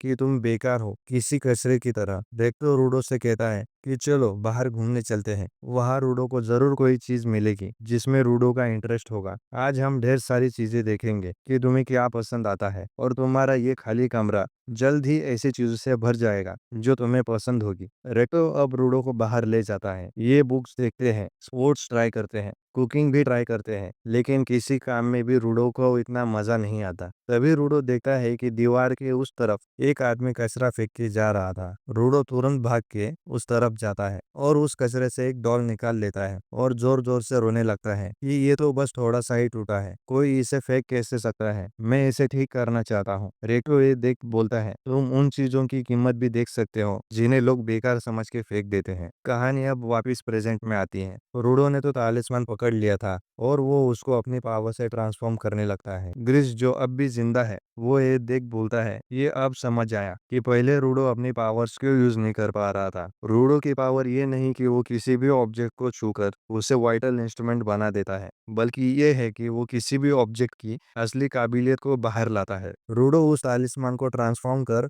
काफी बड़ा कर देता है, जो देख जेबर खुश हो जाता है। वो बोला, तुम्हारी पावर तो कमाल की है। रूडो मन में कहता है कि ग्रीस की वजह से उसे याद आ गया है कि वो हमेशा से क्या करना चाहता था, और अगर ग्रीस नहीं होता तो रूडो अभी कुछ नहीं कर पाता। रूडो जेबर से कहता है कि वो उसे हरा देगा। जेबर कहता है कि मुझे तो स्ट्रॉन्ग लोग बहुत पसंद है, चलो एक दूसरे को चीर के रख देते हैं। इतना कहकर वो रूडो पर हमला कर देता है। वही ग्रीस का खून बह रहा था। फॉलो को चिंता हो रही थी। ग्रीस रूडो की तरफ देखकर बोलता है कि पिछली फाइट में वो अपनी पावर्स यूज नहीं कर पाया था क्योंकि वो बहुत गुस्से में था, लेकिन अब उसका दिमाग क्लियर है। इधर जेबर बोलता है कि तुम मुझ पे हमला क्यों नहीं कर रहे, बस एक ही जगह पे खड़े हो। जिसपे रूडो कहता है, दम है तो मुझसे मार कर दिखाओ। जेबर अब तेजी से उस पे हमला करने जाता है, लेकिन रूडो अब बच जाता है। वो फिर से उस पे हमला करने जाता है, लेकिन उसका कोई भी हमला रूडो को लग नहीं रहा था। वो पूछता है कि ऐसा क्यों है, तो रूडो बताता है कि ग्रिस इस तालिस्मान से प्रे किया करता था कि ये सबकी प्रोटेक्शन करे और किसी को चोट ना आए, तो ये तालिस्मान मुझे भी हमला लगने नहीं दे रहा है। जेबर कहता है कि मेरे अटैक तुम्हें नहीं लग सकते, तो क्या हुआ, ऐसे तो तुम भी मुझे नहीं मार पाओगे। रूडो कहता है कि मैं तुम्हारे अटैक से बच नहीं रहा था, बल्कि तुम खुद ही मेरे सामने से हट जा रहे थे। जेबर फिर से उस पे हमला करने जाता है और तालिस्मान रूडो को बचाने के लिए जेबर को स्लो कर देता है। रूडो तालिस्मान का इस्तेमाल हमले में नहीं कर सकता, तो क्या हुआ, वो अपने मुक्के से तो जेबर को मार ही सकता है, और वो जेबर को मुक्का मार के दूर कर देता है। जेबर को उसकी पावर मजेदार लगती है। वो चुपके से उस पे अटैक करने की कोशिश करता है, लेकिन तालिस्मान फिर से उसे रोक देता है और रूडो उसे एक और मुक्का मार देता है। जेबर अब इस जगह तोड़फोड़ करने लगता है और यहाँ के खंबे को काट देता है। वो धूल में छुपकर अटैक करने की कोशिश करता है, लेकिन तालिस्मान फिर भी उसे पकड़ लेता है। जेबर अब तेजी से चारों तरफ भागने लगता है, मगर उसका कोई भी अटैक तालिस्मान की नजरों से नहीं बच पा रहा था और वो बार बार रूडो से पीट रहा था। लेकिन इतनी पिटाई होने के बाद भी जेबर हंसता रहता है। रूडो उसे हार मानने को बोलता है तो जेबर कहता है कि बड़े दिनों बाद इतनी बढ़िया पिटाई हुई है, पर मैंने एक चीज नोटिस की है कि तुम्हारा ये तालिस्मान तुम पर होने वाले हमले को पहचान कर उन्हें तुमसे दूर कर रहा है, पर मैंने तुम्हारी तरफ पत्थर फेंके थे तब तालिस्मान कुछ नहीं कर रहा था। यानी वो रूडो को सिर्फ उन चीजों से ही बचाता है जिसके मन में खतरे की भावना हो। इसके बाद वो अपने पंजे दिखाता है जो कि इसका वाइटल इंस्ट्रूमेंट है और इसका नाम है मनकीरा। राइट हैंड वाले पंजों में जहर होता है। इतना कहकर वो अपने अंदर ही पंजे घुसा लेता है और हंसते हुए रूडो से बोलता है कि अब वो अपना कंट्रोल खो देगा और पागलों की तरह इधर उधर भागता रहेगा। तो क्या तब भी तुम्हारा तालिस्मान मुझे खतरा मानेगा? अब जहर की वजह से जेबर बेहोश हो जाता है और फिर अचानक ही जाकर अपने पीछे की दीवार को अपने पंजों से काट देता है। अब जेबर बेहोश हो जाता है और उसी हालत में जोर से चिल्लाने लगता है और पागलों की तरह रूडो पर अटैक कर देता है। रूडो हैरान हो जाता है कि ये होश में नहीं है, फिर भी कितना स्ट्रांग है। उसे लगता है कि उसे यहाँ से दूर चले जाना चाहिए, वरना इस लड़ाई में ग्रीस और फॉलो को भी चोट आ सकती है। लेकिन जेबर उसके सामने से आकर उस पर अटैक कर देता है। इस बार तालिस्मान उसे नहीं रोकता। रूडो किसी तरह उसका हाथ पकड़कर उसे दूर फेंक देता है, लेकिन जेबर फिर से चिल्लाते हुए खड़ा हो जाता है। रूडो को यकीन नहीं होता कि जेबर ने तालिस्मान से बचने का रास्ता इतनी जल्दी ढूंढ लिया। उसे जरूर लड़ाई में बहुत एक्सपीरियंस होगा और ऐसे लोगों को मार्सोचेस्ट कहा जाता है। उसे अपने बचपन की बात याद आती है जब कुछ बच्चे उसे पीट रहे थे। वो कहते हैं कि क्या हुआ, तुम पलट कर वार नहीं करोगे? तुम्हें पीटने में मजा आता है? क्या लगता है तुम मार्सोचिस्ट हो? रूडो अब घर जाके रेक्टो से पूछता है कि ये मार्सोचिस्ट क्या होता है। कहानी वापस प्रेजेंट में आ जाती है जहाँ जेबर फिर से रूडो पर हमला कर देता है, पर रूडो किसी तरह उससे अपनी जान बचा रहा था। क्योंकि जेबर पहले से भी तेज और खतरनाक हो गया था, वो अपना पंजा रूडो के मुंह पर मारने वाला था कि तभी एक डंडा आके उसे लगता है ये डंडा झांका का था। तभी वो यहाँ आ जाता है और बोलता है कि मुझे तो ठीक से हराया नहीं और यहाँ इस बच्चे के साथ खेलने आ गए। वो फिर रूडो से कहता है कि मुझे भी इस कमीने से हिसाब बराबर करना है। रूडो कहता है कि तुम्हारी हालत ठीक नहीं लग रही, तो झांका कहता है कि मैं बिल्कुल ठीक हूँ और लगता है तुम अपने पावर्स यूज करना सीख गए। रूडो कहता है कि पर ये पावर अब जेबर को नहीं रोक पा रही। झांका कहता है कि वो काफी देर से इनकी फाइट देख रहा था। तालिस्मान तभी रिएक्ट करता है जब सामने वाले के मन में चोट पहुंचाने की भावना हो, लेकिन अब उसका तालिस्मान बेकार हो गया है और पॉइजन की वजह से झांका भी ज्यादा भाग दौड़ नहीं कर सकता। अब झांका कहता है कि वो एक चीज ट्राई करना चाहता है और वो रूडो को मार के देखेगा कि उससे तालिस्मान रिएक्ट करता है कि नहीं, और हो सकता है कि वो झांका को दूर धकेल के जेबर के पास भेज दे। अगर झांका का ये प्लान फेल हुआ तो रूडो झांका से पीट जाएगा। जेबर अब फिर से उठने लगता है और रूडो पर अटैक कर देता है। झांका रूडो से कहता है कि ध्यान रखना कि उसके पंजे तुम्हें छू भी ना पाए, उसकी एक खरोच भी तुम्हारे शरीर को कमजोर कर सकती है। झांका अब अपने डंडे से रूडो को मारने लगता है, जिससे तालिस्मान एक्टिवेट हो जाता है और वो उसे जेबर की तरफ धकेल देता है, जिससे झांका जेबर के मुंह पर वो डंडा मार देता है और उसे दूर फेंक देता है। झांका को यकीन नहीं होता कि उसका आइडिया काम कर गया। रूडो सोचता है कि मतलब तुम सचमुच में मुझे डंडा मारना चाहते थे? झांका बोला कि अरे मैं तो बस टेस्ट कर रहा था, लेकिन अब हम मिलकर जरूर इस जेबर को हरा देंगे। जेबर फिर से इनकी तरफ आने लगता है और झांका रूडो पर अटैक करता है, लेकिन तालिस्मान उसे दूर धकेल देता है और वो फिर से जेबर को पीट देता है। अब वो टीम अप करते हैं। झांका बुरी तरह से जेबर की धुलाई करने लगता है। अब इसी दौरान जेबर को होश आ जाता है। झांका उसे सिर पर डंडा मार के उसका खेल खत्म कर देता है और उसे नीचे गिरा देता है और फिर खुद भी जमीन पे गिर जाता है। उसका शरीर अब पूरी तरह से थक गया था। इधर रूडो का तालिस्मान भी टूट कर गिरने लगता है और राख बन जाता है। रूडो कहता है कि ऐसा क्यों हुआ? झांका सोचता है कि इसके बनाए इंस्ट्रूमेंट ज्यादा देर तक नहीं टिकते क्या, या फिर और कोई बात है। रूडो को बहुत बुरा लग रहा था कि ग्रीस का तालिस्मान उसने खत्म कर दिया। तभी रूडो को कुछ हो जाता है और वो जमीन पे गिर जाता है। तभी झांका उसकी पीठ पर पंजे का निशान देख लेता है। उसे समझ नहीं आया कि जेबर ने उसे पंजा कब मार दिया। इधर जेबर खुद की गर्दन पर अपने पंजे को थोड़ा घुसाता है और वो होश में आ जाता है। वो बोला, पता नहीं मैंने बेहोशी में क्या किया, पर कुछ अच्छा ही किया होगा। झांका को यकीन नहीं होता कि इतनी मार खाने के बाद भी जेबर चल फिर कैसे पा रहा है। जेबर बताता है कि उसके लेफ्ट वाले पंजे उसके शरीर के दर्द को गायब कर देते हैं और राइट वाले पंजों में पॉइजन होता है जो उसने झांगा के अंदर डाला था, लेकिन उसका खुद का शरीर इस पॉइजन से इम्यून हो गया है। तो जेबर पर इसका असर सिर्फ 10 मिनट तक रहता है, वही झांका पर इसका असर 30 मिनट तक रहेगा। तो वो उसे फिर से पॉइजन देता है ताकि अगले 30 मिनट तक झांका कुछ न कर सके। इसके बाद वो रूडो के पास जाता है जिसका शरीर पैरालाइज हो गया था, और वो कहता है कि अगर मैंने ये मिशन पूरा नहीं किया तो मुझे बहुत डांट पड़ेगी, और वो रूडो को उठाकर अपने साथ ले जाने लगा है। झांका उसे देखने के अलावा और कुछ नहीं कर पाता। जेबर सोचता है कि उसके बाकी दो साथियों को वो भूल ही गया, पर उनकी किस्सें पड़ी है, उन्हें कोई आके उठाकर ले जाएगा। रूडो मन में कहता है कि वो बिल्कुल भी हिल नहीं पा रहा है, उसकी वजह से ग्रीस और बाकी सब खतरे में है।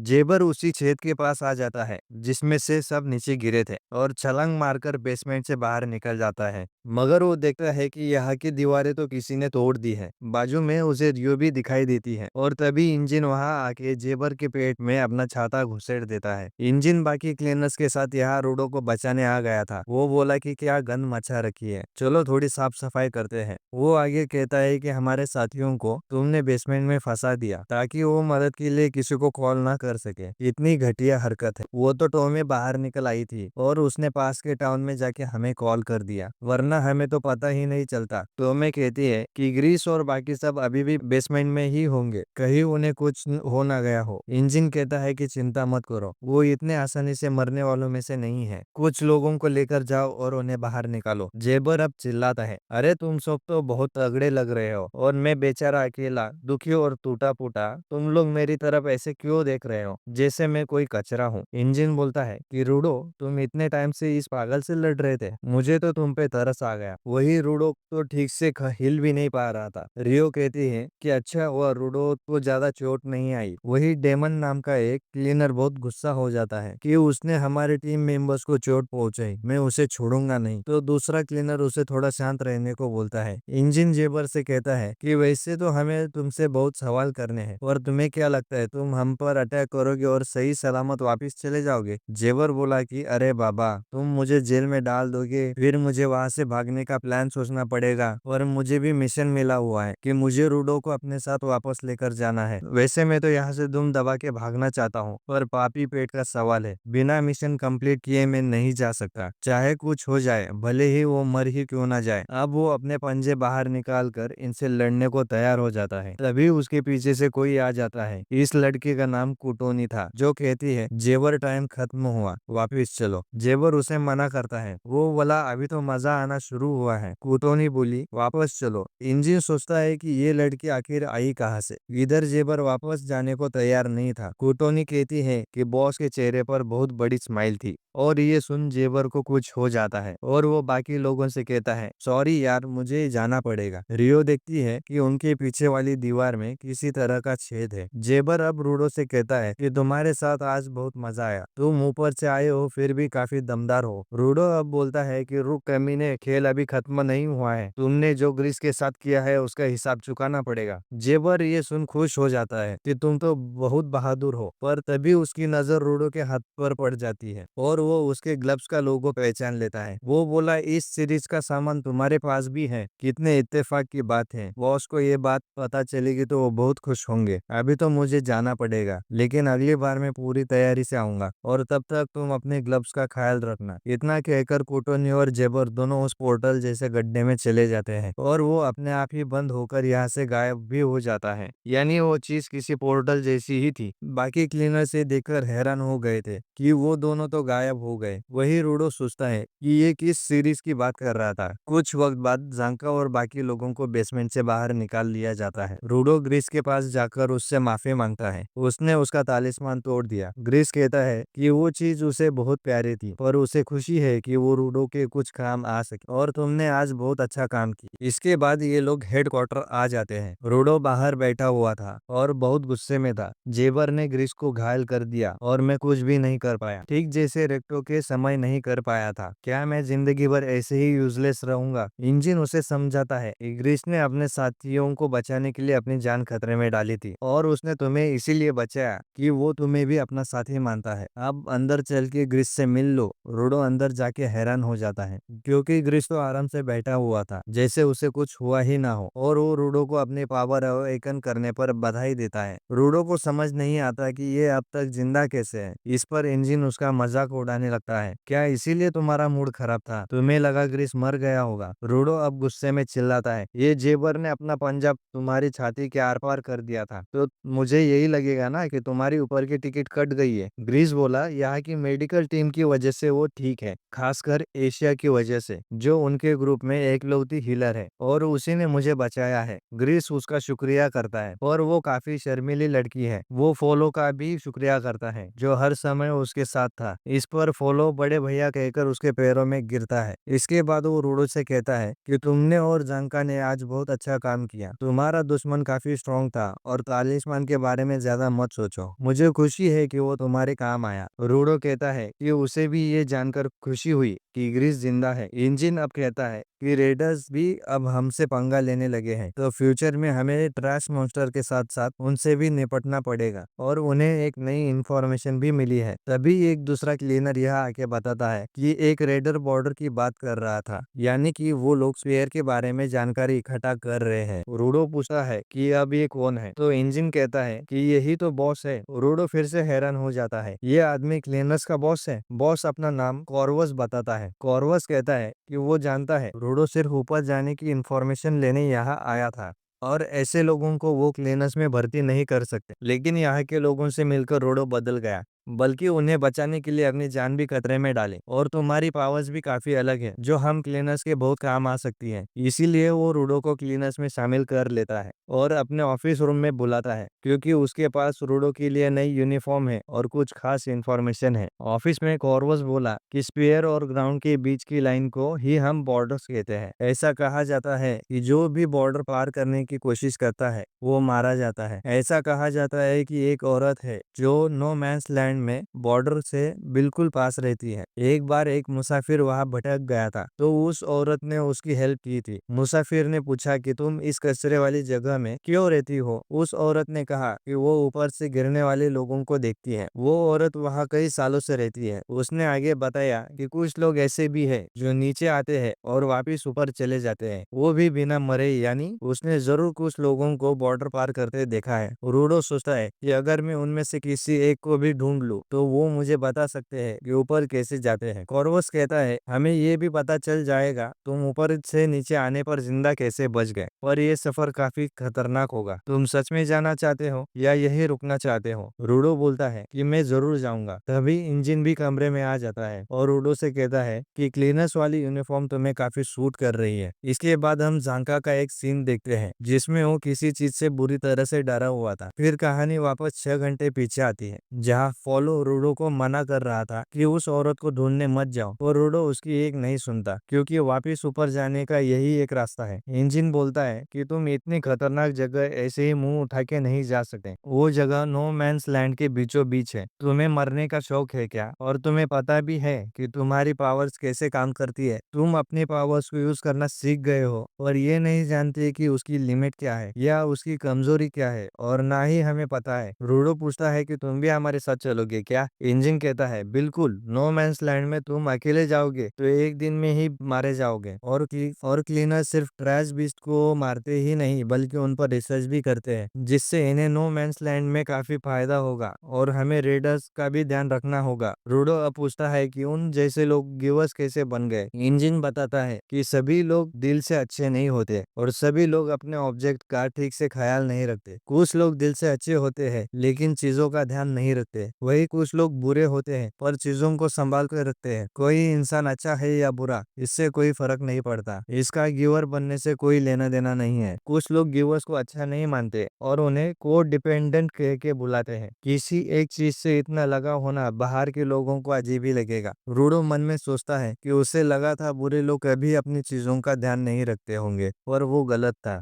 इंजन कहता है कि आज तुम्हें रिलैक्स करना चाहिए। पिछले कुछ दिनों से तुम बहुत भाग दौड़ कर रहे हो रोडो अपने कमरे में आराम करने चला जाता है। तभी वहाँ रियो आ जाती है। वो बोलती है कि चलो तुम्हें पूरा हेडक्वार्टर घुमाती हूँ। वो उसे ट्रेनिंग रूम दिखाती है, फिर डाइनिंग हॉल और टॉयलेट। इसके बाद वो रोडो से पूछती है कि ऊपर की लाइफ कैसी है। तो रोडो बताता है कि वो रिक्टो के साथ घूमने जाया करता था, कचरा ढूंढता था और लोगों से गालियां खाता था। रियो बोलती है कि टेंशन मत लो, गालियां तो तुम्हें यहाँ भी पड़ेंगी। वो खाते क्या थे? तो रोडो कहता है कि ब्रेड और सूप। रियो पूछती है कि और मिठाई? तब रोडो बताता है ये मिठाई तो बस अमीर लोग ही खाते थे। अब रियो बताती है कि हमारे पास भी मिठाई है, खाना चाहोगे? वो उसे कैफेटेरिया लेके जाती है। रियो बोलती है कि यहाँ कुछ फूड वेंडर होते हैं जिनसे ये लोग खाने का सामान खरीदते रहते हैं। यहाँ इंजन भी बैठा हुआ था, जिससे रियो बताती है कि इसने कभी मिठाई नहीं खाई। इंजन कहता है कि ऊपर का तो पता नहीं, लेकिन यहाँ पर मिठाई बहुत ज्यादा फेमस है, कहीं तुम्हें इसकी ज्यादा लत ना लग जाए। मिठाई देखकर तो रोडो का मुंह खुला रह गया था। ये तो अमीरों का खाना है और वो भी इतना सारा। इंजन कहता है कि यहाँ इतना पॉल्यूशन है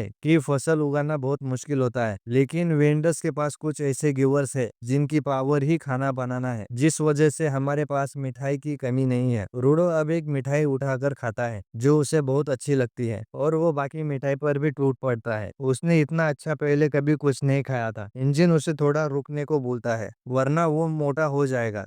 तभी यहाँ पर संता नाम का एक क्लीनर आ जाता है जो रूडो को घूरने लगता है। रूडो को लगता है कि उसे मिठाई चाहिए, तो वो ना चाहते हुए भी एक लॉलीपॉप उसके तरफ कर देता है। संता लॉलीपॉप खाते हुए उसे और मिठाई मांगता है, जो रूडो को अच्छा नहीं लगता। तभी संता का एक साथी आके उसे रोकता है और उनसे माफी मांगता है। अब कहानी वापस 6 घंटे आगे जाती है, जहाँ रियो और इंजन बात कर रहे थे कि रूडो ने तो मिठाई का पूरा भंडार ही खत्म कर दिया। झंका भी यही से गुजर रहा था, तो तभी दरवाजे में से एक मोटा सा आदमी निकलता हुआ दिखाई देता है, जिसे देखकर वो डर जाता है कि ये कौन घुसपैठिया है। लेकिन ये तो बस रूडो था जो मिठाई खाने से इतना मोटा हो गया था। इसके बाद ये रूडो की ट्रेनिंग कराने ले जाते हैं, पर वो एक चाकू को भी ट्रांसफॉर्म नहीं कर पा रहा था। इंजन उसका मजाक उड़ाते हुए कहता है कि इतनी मिठाई खाने से तुम अपने पावर्स तो नहीं भूल गए? रियो बोलती है कि कम से कम अब ये चल फिर तो रहा है। रूडो को अब समझ नहीं आता कि उसकी पावर काम क्यों नहीं कर रही है। जंका अब समझ जाता है रूडो को ऐसी चीजें सुधारने का शौक था जो टूटी हुई होती थी, जिन्हें लोग फेंक दिया करते थे, और लगता है उसकी पावर सिर्फ टूटी हुई चीजों पर ही काम करेगी, यानी सिर्फ कचरे पर। अब उसके सामने कुछ पुराना सामान लाके पटका जाता है और रूडो उसमें से एक ट्रायंगल उठाता है और तुरंत ही उसे हथियार में बदल देता है। इंजन जांका की तारीफ करता है कि उसने सही दिमाग लगाया और वो एक अच्छा ट्रेनर है। ये सुन जांका बहुत खुश होता है। रूडो भी जांका का शुक्रिया करता है और जांका उससे कहता है कि अब एक से ज्यादा हथियार बनाने की कोशिश करो। रूडो अब दूसरी चीजें उठाता है और उन्हें भी ट्रांसफॉर्म कर देता है, जो देख सब चौंक जाते हैं। लेकिन तभी रूडो की नाक से खून निकल जाता है, यानी उसकी भी एक लिमिट है और वो एक साथ कई सारी चीजें ट्रांसफॉर्म नहीं कर सकता।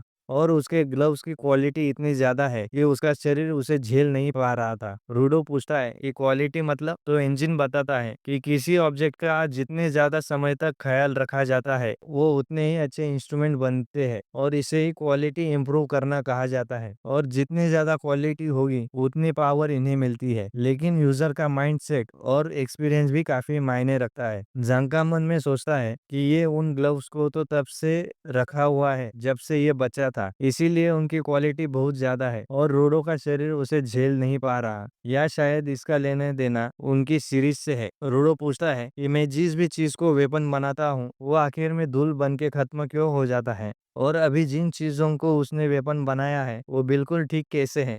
अब रियो कहती है कि वो टूटी चीजों को उसके सबसे अच्छी कंडीशन में लेके आता है और उनका इस्तेमाल करने से उन चीजों का पर्पस पूरा हो जाता है, इससे वो फिर से अपने आप ही तबाह हो जाते हैं। जंका कहता है ये वो तालिस्मान भी तब खत्म हुआ था जब उनकी लड़ाई पूरी हो गई थी और रूडो सेफ था। इंजन कहता है कि शायद यही रूडो की पावर है, कचरे को भी वो लायक समझता है और उनका पर्पस पूरा होने पर वो अपने आप ही खत्म हो जाते हैं। उसने ग्रीस का तालिस्मान तोड़ा नहीं था, बल्कि उसका सबसे अच्छी तरह से इस्तेमाल करके उसे रिटायर कर दिया था। रियो पूछती है कि जेवर ने कहा था तुम्हारे ग्लव्स किसी सीरीज का हिस्सा है, यानी हो सकता है कि किसी और के पास भी तो रूडो जैसे ग्लव्स हो। अब रियो पूछती है कि इनका नाम क्या है। इन सब ने अपने इंस्ट्रूमेंट को नाम दे रखे थे, जैसे रियो की कैंची का नाम रीपर है, इंजन के छाते का नाम अम्ब्रेकर है और जांका के डंडे का नाम असिस्ताफ। रूडो कहता है कि उसने तो कभी इस बारे में सोचा ही नहीं। इंजन कहता है कि तो अब सोच लो। दूसरी तरफ हम रेडर्स को देखते हैं जो अपने बॉस के पास आते हैं। उनका बॉस बोला, the cleaners, city of art, desert alter,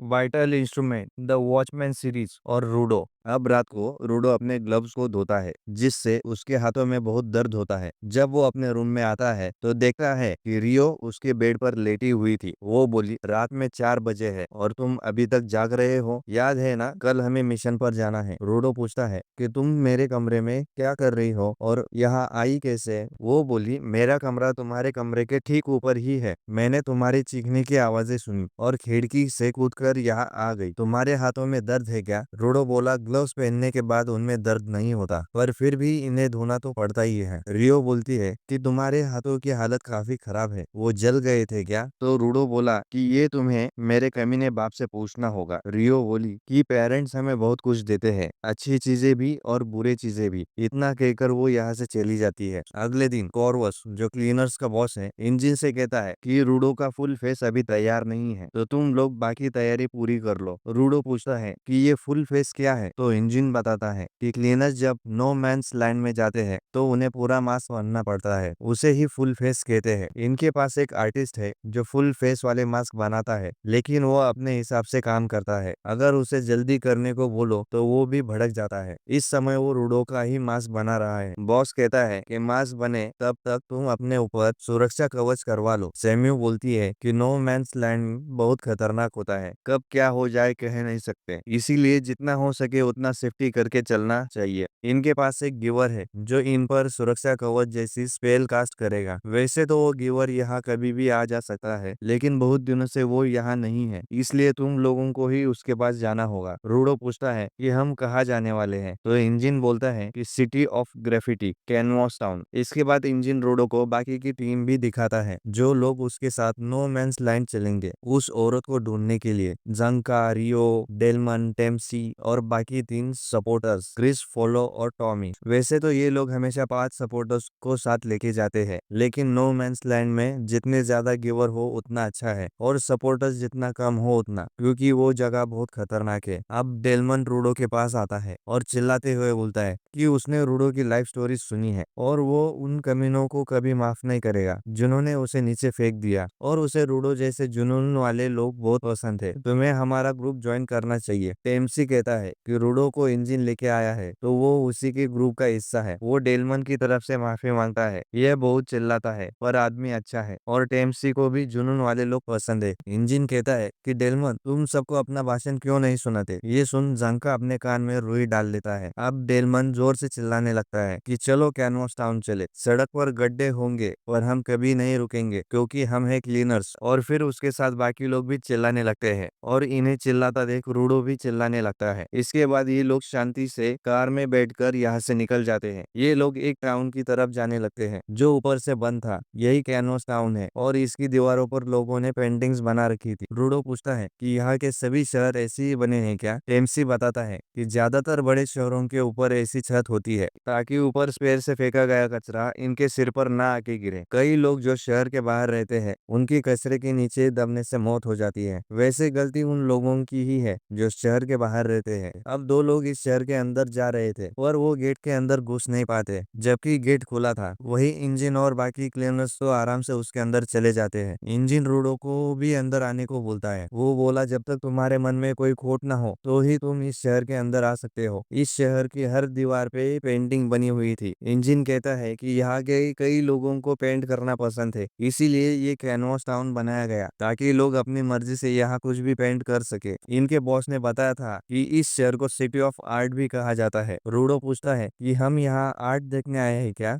engine कहता है कि हम यहाँ एक आर्टिस्ट गिवर से मिलने आए हैं। उसके पास पावर है कि वो किसी भी चीज पर पेंट करके उस पर सुरक्षा कवच लगा देता है। जैसे वो 2 लोग शहर के अंदर नहीं आ पा रहे थे क्योंकि इस गिवर ने बाहरी दीवारों पर तालिस्मान पेंट किया है कि बुरी इंटेंशन वाले लोगों को अंदर मत आने देना। रूडो कहता है कि ये तो काफी कमाल की पावर है। इंजन कहता है कि उसका इंस्ट्रूमेंट भी काफी रेयर है और उसे ये पावर पावर्स अपने पूर्वजों से मिली है। अब अचानक ही एक लड़का भागते हुए इंजन से टकरा जाता है। उस लड़के की आंखों में आंसू थे और वो बिना कुछ बोले यहाँ से भाग जाता है। बाकी लोगों को लगता है कि इंजन ने उस लड़के को रुला दिया। तभी इनके पास एक आदमी आके बोलता है कि तुम तो मेरी उम्मीद से पहले यहाँ आ गए। ये आदमी इस शहर का मेयर है। इंजन बोलता है कि हम गॉप के लिए आए हैं, उससे तालिस्मान बनवाने हैं। तभी मेयर बोलता है कि वो तो आज सुबह ही मर गया। मेयर इन लोगों को बेड पर रखी गॉप की डेड बॉडी दिखाता है। इंजन पूछता है कि क्या ये सच है, तो मेयर बताता है कि गॉप पॉल्यूशन से मरा है। सेफ जोन में पेंट करके इसे मजा नहीं आ रहा था, तो ये पॉल्यूटेड जोन में भी पेंट करने चला गया। वहाँ ये पेंट करने में इतना खो गया होगा कि इसने अपना मास्क भी उतार दिया होगा, जबकि मैंने इसे कई बार इस चीज के लिए डांटा है। इंजन अपने घुटनों पर बैठ जाता है। रूडो को याद आता है कि गॉप को उसने एक बार हेडक्वार्टर में देखा था और उसे काफी बुरा लगने लगता है। इंजन उससे कहता है कि यहाँ ग्राउंड पे इस तरह से मौत होना काफी आम बात है। मेयर आगे बोलता है कि गॉप ने पहले ही अपना वारिस चुन लिया था, जिसे उसके पूर्वजों से चला आ रहा इंस्ट्रूमेंट दिया जाएगा। ये वही लड़का था जो इंजन से टकरा गया था। मेयर आगे कहता है कि वारिस हमेशा पिछला यूजर ही चुनता है। उसे नहीं पता कि इसका क्राइटेरिया क्या है, लेकिन जब भी उस वारिस को ये पेन दी जाती है तो उसकी गिवर वाली पावर जाग जाती है और वो एक स्पेल कास्टर बन जाता है। इस लड़के का नाम रेमलिन है और गॉप के बाद अगली स्पेल कास्टर यही है। इस पेन को हासिल करना किसी भी आर्टिस्ट के लिए बहुत गर्व की बात है, लेकिन ये लड़का तो बहुत छोटा है। क्या ये इतना प्रेशर हैंडल कर पाएगा? पोलो रूडो को बताता है कि कुछ लोग तुरंत गिवर बन सकते हैं। किसी ऑब्जेक्ट को वाइटल इंस्ट्रूमेंट बनाने के लिए उसकी बहुत समय तक केयर करनी होती है, लेकिन कुछ लोगों में गिवर बनने का हुनर होता है। भले ही उनके पास कोई ऑब्जेक्ट ना हो, वो किसी दूसरे इंस्ट्रूमेंट को हाथ में लेते ही गिवर बन जाते हैं। वैसे ये काफी रेयर ही होता है कि एक जनरेशन से दूसरी जनरेशन को इंस्ट्रूमेंट पास किया जाए। मेयर आगे कहता है कि गॉब और रेमलिन में भाइयों जैसा रिश्ता था। गॉब इतनी खुशी से पेंट किया करता था। मैं खुद एक आर्टिस्ट नहीं हूँ, मैं यहाँ का मेयर बन गया क्योंकि मुझे लोगों को पेंट करते देखना अच्छा लगता है। इंजन याद करता है कि कैसे गॉब उनके हेडक्वार्टर में कभी भी आ जाया करता था और कभी भी चला जाता था, पर उसके चेहरे पर हमेशा स्माइल रहती थी, जो कि इंजन कभी नहीं देख पाएगा। इंजन बोलता है कि अब हमें जाना चाहिए। वो रेमलिन से अपना ध्यान रखने को कहता है। वो उससे मिलने वापस जरूर आएंगे। रेमलिन अब चिल्लाता है, बहुत हुआ रोना धोना, बंद करो, टाइम है जश्न मनाने का। ये सुनकर सब लोग शॉक हो जाते हैं। रेमलिन मेयर से वो पेन ले लेता है और बाहर की तरफ भाग जाता है। वो एक छत पर जाकर बोलता है कि गॉब मर गया है और इसका मुझे दुख है, लेकिन गॉब ये कभी नहीं चाहेगा कि हम उसकी याद में रोते बैठे। रेमलिन अब उस पेन को खोलता है और उसके अंदर भी गिवर वाली पावर आ जाती है। वो पेन ब्रश में बदल जाता है। वो उससे जमीन पर कोई स्पेल पेंट करता है और वहां रखी पेंट की कैंस रॉकेट की तरह आसमान में जाके फट जाती है। शहर के सब लोग इस आतिशबाजी को देखते हैं और रेमलिन चिल्लाता है कि चलो जश्न मनाते हैं। ये देख रूडो को रेक्टो की याद आ जाती है। शहर के लोग भी जश्न में शामिल हो जाते हैं। मेयर इंजन से माफी मांगता है कि जिस स्पेल के लिए तुम लोग यहाँ आए थे वो तुम्हें मिलने में थोड़ा टाइम लगेगा। इंजन कहता है कि वो तो मुझे दिख ही रहा है, ये कैनवस टाउन मस्ती और आजादी का शहर है।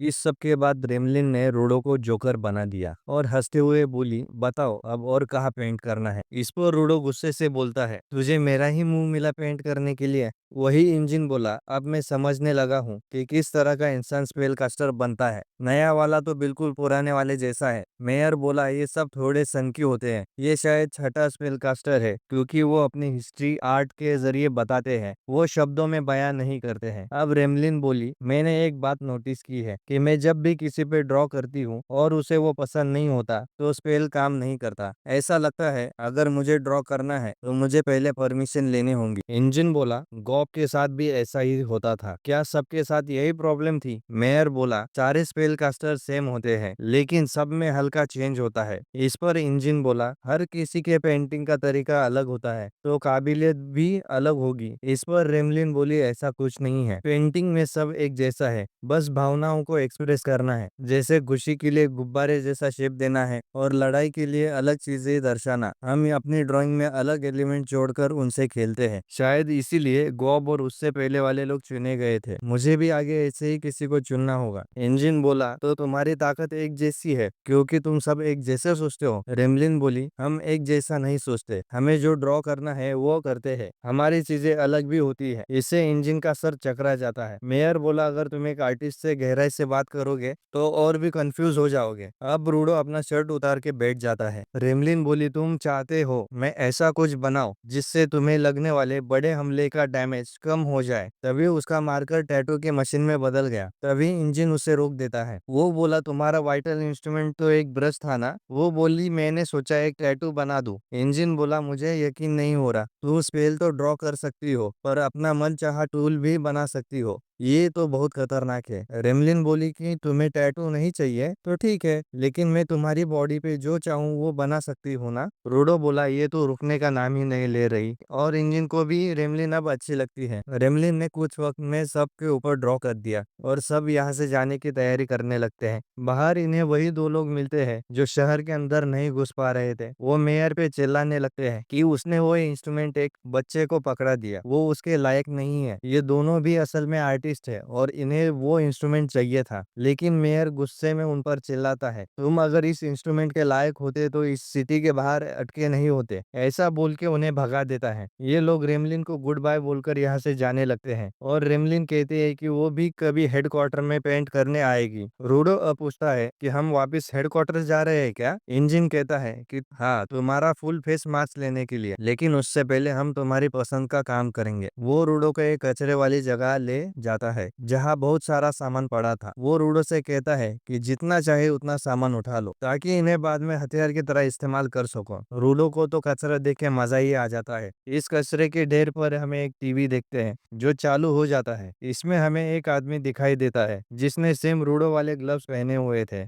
हेडक्वार्टर में ऑगस्ट ने रूडो का मास्क बनाकर तैयार कर लिया था। जब रूडो सो रहा था तभी इसने उसके चेहरे का मेजरमेंट ले लिया था, तो ये मास्क उसे अच्छे से फिट होना चाहिए। तभी यहाँ ऑगस्ट की बहन आ जाती है, एशिया, वही शर्मीली लड़की जो हीलर है। यहाँ पर रूडो को पता चलता है कि ये दोनों तो भाई बहन हैं। इसके बाद ये लोग यहाँ से जाने लगते हैं। इंजन रूडो से उसका चोकर निकालने को बोलता है। इसके बाद सभी लोग उनकी उंगलियों से एक बूंद खून निकालते हैं और उसके चोकर पर लगा देते हैं। इंजन कहता है कि ये चोकर किसी फोन जैसा है, लेकिन रूडो सिर्फ उनसे ही बात कर सकता है जिन्होंने इस पर अपना खून लगाया है। इसलिए लगभग सभी लोग यहाँ के चोकर पहन के घूमते हैं। बस इन्हें नंबर की जगह अपना खून देना पड़ता है। रूडो सोचता है कि गजब टेक्नोलॉजी है, लेकिन ये डिवाइस भी किसी गिवर ने ही बनाया होगा। अब ये लोग रूडो से भी उसका ब्लड मांगते हैं, जो सुन के वो डर जाता है। इसके बाद ये लोग नो मैंस लैंड की तरफ निकल जाते हैं उस औरत को ढूंढने के लिए जिसे ऊपर जाने का रास्ता पता है। वैसे रूडो ने कुछ ज्यादा ही कचरा अपने साथ रख लिया था। ये लोग नो मैंस लैंड पहुंच जाते हैं जो किसी बंजर रेगिस्तान जैसा लग रहा था। इस जगह का नाम पेंटा है और यहाँ से ये लोग पैदल ही आगे जाएंगे। और इस रेगिस्तान में जो सैंड है वो कचरा ही था जो कि अब धूल बन चुका है।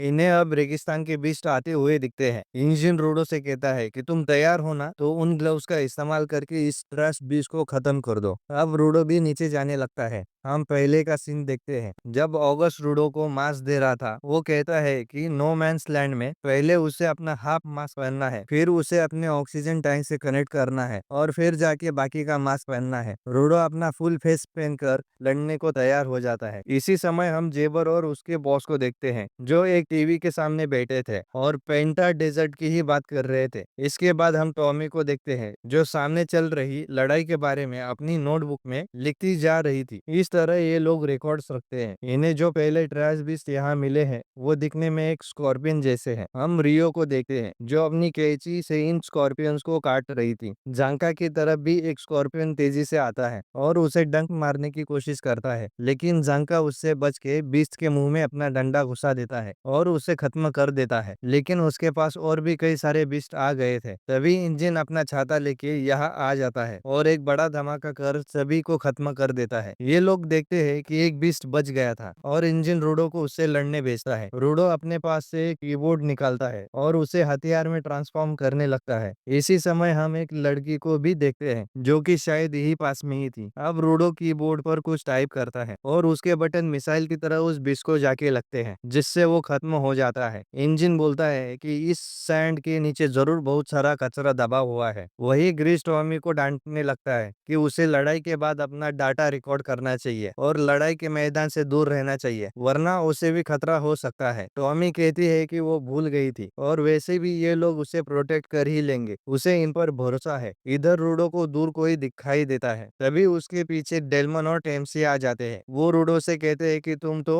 इस डेजर्ट में दिख ही नहीं रहे थे और उसने काफी अच्छी लड़ाई की है, पर यहाँ इतनी रेत उड़ रही है कि वो उसे लड़ते देख नहीं पाए। रूडो मन में सोचता है कि चलो इस बार वो लोगों पर बोझ नहीं है और थोड़ा काम आ रहा है। तभी इन्हें अपने सामने एक लड़की आती दिखाई देती है। इसका नाम एमो है और इसने कोई मास्क भी नहीं पहना था। ये पूछती है कि तुम लोग यहाँ मुझसे मिलने आए हो ना। टेम्सी बोलता है कि ये लड़की यहाँ कितनी देर से खड़ी है। डेलमन कहता है यहाँ डेजर्ट में देख पाना थोड़ा मुश्किल है, लेकिन वो उसे बिल्कुल सेंस नहीं कर पाया। बाकी लोग भी इनके पास आ जाते हैं और इंजन बोलता है कि ये वही तो लड़की नहीं जिसे ढूंढने हम यहाँ आए थे। झंका बोलता है कि वो इतनी आसानी से मिल गई क्या। अब रियो पूछती है कि तुम ही वो लड़की हो ना जो लोगों को ग्राउंड से स्पीयर आते जाते देखती हो। एमो बोलती है कि हाँ मैं वही हूँ। जो सुन इंजन कहता है कि हमारी किस्मत तो कुछ ज्यादा ही अच्छी है, चलो इससे बात करते हैं और यहाँ से निकलते हैं। तभी एमो हंसने लगती है और बोलती है कि यहाँ की हवा ठीक नहीं है, तुम्हें जो भी बात करनी है मेरे घर चल के करो, वहाँ मास्क की भी जरूरत नहीं लगेगी, उसका घर पास में ही है। झांका बोलता है कि फिर ये अपने साथ मास्क क्यों नहीं लेके आई। रियो बोलती है कि मैं अकेले जाके उससे बात करती हूँ। तो इंजन बोलता है कि नहीं, हम सबको चलना चाहिए, उसने कोई जाल बिछाया होगा तो भी इंजन उससे लड़ सकता है। इंजन यहाँ सबसे बेस्ट है। ये सब लोग एमो के घर पहुंच जाते हैं और फिर हम इंजन के मुंह से किसी तरह का लिक्विड निकलते देखते हैं और वो जमीन पर गिर जाता है। जो देख रूडो के होश उड़ गए थे। हम कुछ वक्त पीछे चलते हैं। जब अमू क्लीनस से मिली थी, वो सबको अपने घर के तरफ लेके आती है जो किसी बहुत बड़े टावर जैसा था। झांका को ये काफी दूर से दिख गया था। रूडो इसे देख सोचा क्या ये स्पीयर तक जाता होगा। अमू सबको अंदर आने को कहती है। अंदर से वो जगह काफी बड़ी थी। अमू बोली मेरा घर बिखरा हुआ है, इसलिए मेरे कमरे में चलो, और साथ में वो सबको अपने मास्क उतारने को कहती है क्योंकि वहाँ गंदी हवा अंदर नहीं आ सके। अमू इन सबको बिना मास्क के देख बहुत खुश हो जाती है और वो बोली पूछो क्या पूछना चाहते हो। तो रूडो आगे आके पूछता है मैं ऐसे इंसान को ढूंढ रहा हूँ जो स्पीयर और ग्राउंड आ जा सकता है, क्या तुम ऐसे किसी को जानती हो। पर अमू उसकी बात टाल के पूछती है किसी को पसंद करने के लिए क्या जरूरी होता है। ये सुन सब लोग शॉक हो जाते हैं। अमू को तेज स्मेल करने वाले लोग अच्छे लगते हैं। मुझे वो लंबू आदमी अच्छा लगा और वो अजीब स्माइल करती है। इंजन बोला ये प्यार की बातें जानकारी की कीमत है क्या। हम यहाँ स्पीयर के बारे में जानकारी चाहते हैं, तो प्यार की बातें उस जानकारी को पाने का कोई पेमेंट जैसा है क्या। अमू इस पर परेशान होने लगती है। ये नहीं हो सकता, तुम अमू का इस्तेमाल करना चाहते हो। तुम अमू से मिलने इसलिए आए क्योंकि मुझसे तुम्हें कुछ चाहिए। झूठ ही सही, पर ये कह देते कि तुम मुझसे मिलने आए हो। इंजन सिचुएशन को संभालने के लिए कह देता है मुझे तुम बहुत पसंद हो। ये सुन टॉमी और रियो चौंक जाते हैं और अमू और गुस्सा हो जाती है। झूठ बोलने की जरूरत नहीं है, मुझे तुम पसंद नहीं हो। इंजन भी परेशान होके बोला जरा ढंग के कपड़े पहना करो, मेरा ध्यान भटक रहा है। ये सुन के वो और भी भटक जाती है और वो अपने पावर एक्टिवेट करती है। इंजन बोला मैं समझ गया था, ये एक गिवर है। रूडो उसके जूतों को देखता है, उन पर भी उसके ग्लव जैसा निशान था। तभी अमू बोली इसे सबक सिखाओ मेरे प्यारे दोस्त। तभी इंजन के पीछे से डेलमन उस पे हमला कर देता है। ये देख सब लोग हैरान है। रूडो पूछता है तुमने ये क्या कर दिया, और डेलमन कोई रिप्लाई नहीं देता। तो वो अमू से बोला ये तुम्हारा काम है ना, आखिर तुम ये क्यों कर रही हो। इस पर वो फिर से पूछती है बताओ किसी को चाहने के लिए क्या जरूरी है, तुम बात क्यों नहीं करते। सिर्फ मैं बोलूंगी तो हमारी जान पहचान कैसे होगी। रूडो बोला मैं इस लड़के से बिल्कुल बात नहीं करूंगा, और वो पागलों जैसे स्माइल करती है। तभी झांका आगे बोला तुम्हें मेरी बात सुननी होगी, वरना मैं तुम्हें दुश्मन मान के तुम्हें खत्म कर दूंगा। इस पर अमू रोने लगती है। वो बोली मुझे हर्ट हुआ है। तभी पीछे से डेलमन हमला कर देता है और झांका इंजन उस हमले से बच जाते हैं। झांका बोला क्या तुम उसके वश में हो। डेलमन चिल्ला के बोला तुम्हारी हिम्मत कैसे हुई उसका दिल दुखाने की। कमीनो ये मेरे लिए लड़ने की वजह है, मैं इसकी हिफाजत करूंगा। एमसी बोला वो उसके वश में नहीं है, वो ये खुद बोल रहा है, मैं उसे अच्छे से जानता हूँ। ग्रीस बोला आखिर यह हो क्या रहा है। इस पर अमू बोली ये मेरा प्यारा दोस्त मेरा फैन है। एमसी बोला डेलमन किसी को इतना नहीं चाह सकता सकता कि वो किसी को धोखा दे। अमू बोली, मेरा फैन मेरे लिए कुछ भी कर सकता है, मैं तो बस तुमसे बात करना चाहती थी। अब डेलमन अपने वाइटल इंस्ट्रूमेंट को निकालता है। क्लीनर्स तो यहाँ इंफॉर्मेशन के लिए आए थे, लेकिन उन्हें अलग ही लड़ाई लड़नी पड़ेगी। इसी बीच रूडो खुद को इस सब के लिए जिम्मेदार मानने लगता है। तभी उसे स्पीयर के लोगों की आवाज सुनाई देने लगती है। एक सिपाही उसे पकड़ के खींचता है, पर असल में वो टेम्सी होता है जो उसे डेलमन के हमले से बचाता है। वो बताता है डेलमन का इंस्ट्रूमेंट उसके पास से जुड़ा हुआ है। जब वो फूल उगाता था, उसका इंस्ट्रूमेंट किसी के शरीर के वाटर कंटेंट को कंट्रोल कर सकता है। अगर वो चाहे तो किसी को पानी के गुब्बारे जैसे भर के मार सकता है। और इसने इंजन पे पीछे से हमला किया। जांका बोला, उसने बहुत तेज वार किया था, तो इंजन को कैसे पता नहीं चला? टेम्सी बोला, लगता है उसने साइलेंट नोजल का इस्तेमाल किया है, पर इसका इस्तेमाल उसने कभी भी इंसानों पे नहीं किया। अब रियो शान पट्टी करके आगे जाने लगती है। जांका उसे रोकने की कोशिश करता है, और जब वो उससे पलट के देखती है, तब तक डेलमन हमला कर देता है, जिससे उस रूम में बड़ा छेद होता है। रियो ये हमला देख के सदमे में चली जाती है। ये सब देख अमू बहुत खुश होती है। वो बोली, प्यार की बातें करना शांति की तरफ बढ़ना होता है। टेम्सी रूडो को आवाज देता है, और रूडो बोला, मुझे लगा मैं ग्राउंड पे हो, आखिर यहाँ हो क्या रहा है, मैं स्पीयर पे कैसे आया? टेम्सी और जांका ये देख थोड़े हैरान थे। तभी जांका कुछ सूंघता है। वो बोला, ये महक कैसी है? ये कुछ जानी पहचानी है। तब अमू बोली, तुम्हें क्या लगता है यादें कैसे बनती है? देखी हुई चीजों से,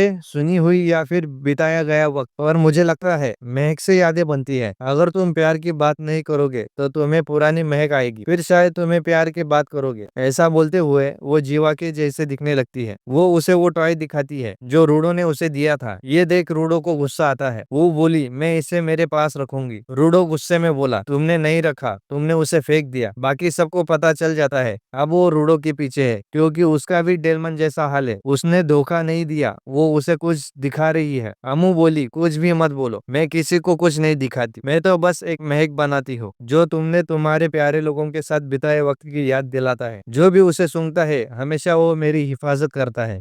और यहाँ पे उसने अपने पैरों पे कुल्हाड़ी मार दी। जांका और टेम्सी अपने मास्क पहन लेते हैं। जांका बोला, ये जानकारी देने के लिए शुक्रिया, अब हम तुम्हारे कंट्रोल में नहीं आएंगे। वो दोनों उसे मारने के लिए आगे बढ़ने लगते हैं। अब अमो अपना आपा खोने लगती है। वो बोली, याद करो, मैंने कहा था वो यादें तुम्हारी खुशहाल वक्त की होती है। वही रूडो को अपनी पुरानी बातें याद आने लगती है, पर वो असलियत और यादों में फर्क नहीं कर पा रहा था। तभी दो लोग जीवा के पास आते हैं। जीवा रूडो की हेल्प मांगती है। इस पर रूडो उन दोनों पे हमला कर देता है, और वो दोनों असलियत में जांका और टेम्सी होते हैं। रूडो बोला, सिपाहियों, मैं अब पहले जैसा नहीं रहा, अब मेरे पास असली ताकत है, अब मैं इस ताकत से तुमको पेल दूंगा। तभी रियो भी उठती है। वो भी रूडो के जैसा अपना वश खो चुकी है, साथ में फॉलो भी उसके वश में था। वो दोनों चारों तरफ से गिर जाते हैं। टेम्सी बोला, मैं मेरा इंस्ट्रूमेंट अपने किसी दोस्त पे ही इस्तेमाल नहीं करना चाहता था। वो अपना इंस्ट्रूमेंट निकालता है। तभी हम डेलमन की याद देखते हैं, जिसमें उसकी पार्टनर उसके उगाए एक फूल के पौधे के लिए उसका शुक्रिया अदा करती है। और वो औरत अब अमू है। वो बोली, क्या तुम मेरे फैंस का सामना करोगे? टेम्सी बोला, वाइटल इंस्ट्रूमेंट टोकुशन, और उसका इंस्ट्रूमेंट ट्रांसफॉर्म हो जाता है। तभी बाकी सब उन पे हमला कर देते हैं। टेम्सी अपने इंस्ट्रूमेंट को घुमाता है और एक एक करके सबको अपने जाल में बांध देता है। ये देख अमू की हालत खराब हो जाती है और उसके फैंस को कुछ करने बोलती है, पर जैसे ही वो हिलने की कोशिश करते हैं, जाल और मजबूत होता जाता है। टेम्सी को लगा थोड़ा सा दर्द उसके दोस्तों को होश में ला देगा, पर अमू बोली, तुम्हारा एक्सपेरिमेंट फेल हुआ, क्योंकि मेरे फैंस मेरे लिए किसी भी हद तक जा सकते हैं।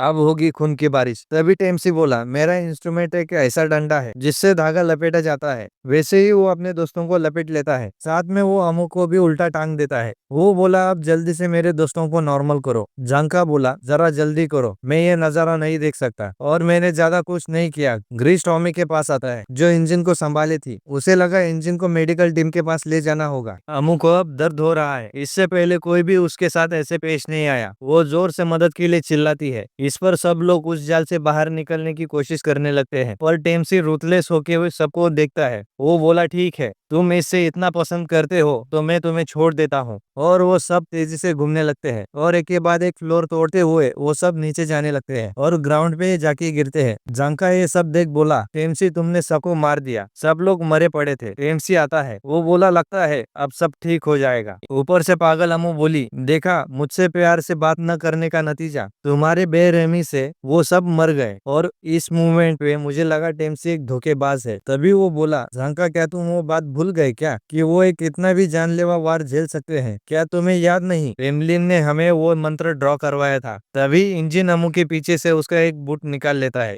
दूसरी तरफ क्लीनर्स एचक्यू में सैम्यू रूडो की फाइल पढ़ रही होती है। तभी कॉर्वस उसे एक लॉलीपॉप देकर पूछता है, उस दिन तुमने रूडो की आंखों में देख के ऐसा क्या पता चला कि तुम अंदर से हिल गई? सैम्यू बोली, उसके अंदर मैंने जो देखा वो आज तक किसी के अंदर नहीं देखा, ऐसा कुछ जो पूरी दुनिया को तबाह कर सकता है। इधर इंजन बोला, तुमने तो मुझे पहने ही नहीं है, ये बुरी बात है। अमू उससे बूट लेने के लिए झपट पड़ती है। वो बोली, इसे वापस करो, इसमें से उस इंसान की महक चली जाएगी। ये सुन इंजन उसे सूंघता है और उसे बहुत बदबू आती है। टॉमी बोली, वो मंत्र से पहले ही ठीक हुआ था, वो तो बस बेहोशी का नाटक कर रहा था। इंजन बोला, अगर तुम्हें बूट चाहिए तो उन पर से अपना वश हटा दो तो बूट दे दूंगा। इस पर अमू बोली कि वो किसी को भी एक बूट के साथ वश नहीं कर सकती, वो अब नॉर्मल है। टेलमन पूछता है, कोई बताएगा मैं यहाँ क्या कर रहा हूँ? टेम्सी बोला, लगता है उस मंत्र का असर खत्म हो गया। डेलमन के पूछने पर टेम्सी उसे जो कुछ हुआ वो सब बताता है। इससे डेलमन को बहुत गुस्सा आता है। जांका समझ जाता है कि अमू की ताकत कितनी खतरनाक है, क्योंकि बाकी सबकी हालत बहुत खराब थी, क्योंकि उन सब ने अपने किसी प्यारे इंसान को खोया है। अब सब लोग मास्क पहन लेते हैं। इंजन उसे अपना बूट देता है। जांका पूछता है, इसका क्या करना है? इंजन बोला, इसके बूट के बगैर ये बेचारी लड़की है और मैं इससे सबसे प्यारी चीज नहीं लेना चाहता। तभी अमू बहस करने लगती है, तुमने मेरा घर खराब कर दिया, पूरी वाट लगा रखी है, क्या यहाँ किसी को अफसोस नहीं है? जांका उस पे चिल्लाता है। तभी रूडो अपना मास्क उतारता है और उसकी तरफ बढ़ता है। अमू को लगा रूडो को फिर से उसकी महक चाहिए और तभी रूडो एक पंच मारता है। रूडो पूरी तरह से गुस्से से भरा हुआ था, वो उसे बहुत पीटता है। इंजन उसे पकड़ के रोक लेता है। ग्रीस बोला, हमें इसकी कमजोरी मालूम है, तुम्हें ऐसे लड़की पे हाथ उठाना नहीं चाहिए। रूडो बोला, तो क्या हुआ? अगर ये लड़की है तो क्या इसे मैं उन लोगों को मारने दूं जिन्हें मैं अपना समझता हूँ? ग्रीस बोला, तुम किसी लाचार को नहीं मार सकते। वो बोला, बकवास मत करो, ये एक गिवर है, इसके वजह से हम सब मरते मरते बचे हैं, इसकी भोली सूरत पे मत जाओ। ये हमें तड़पता देख बहुत खुश हो रही थी।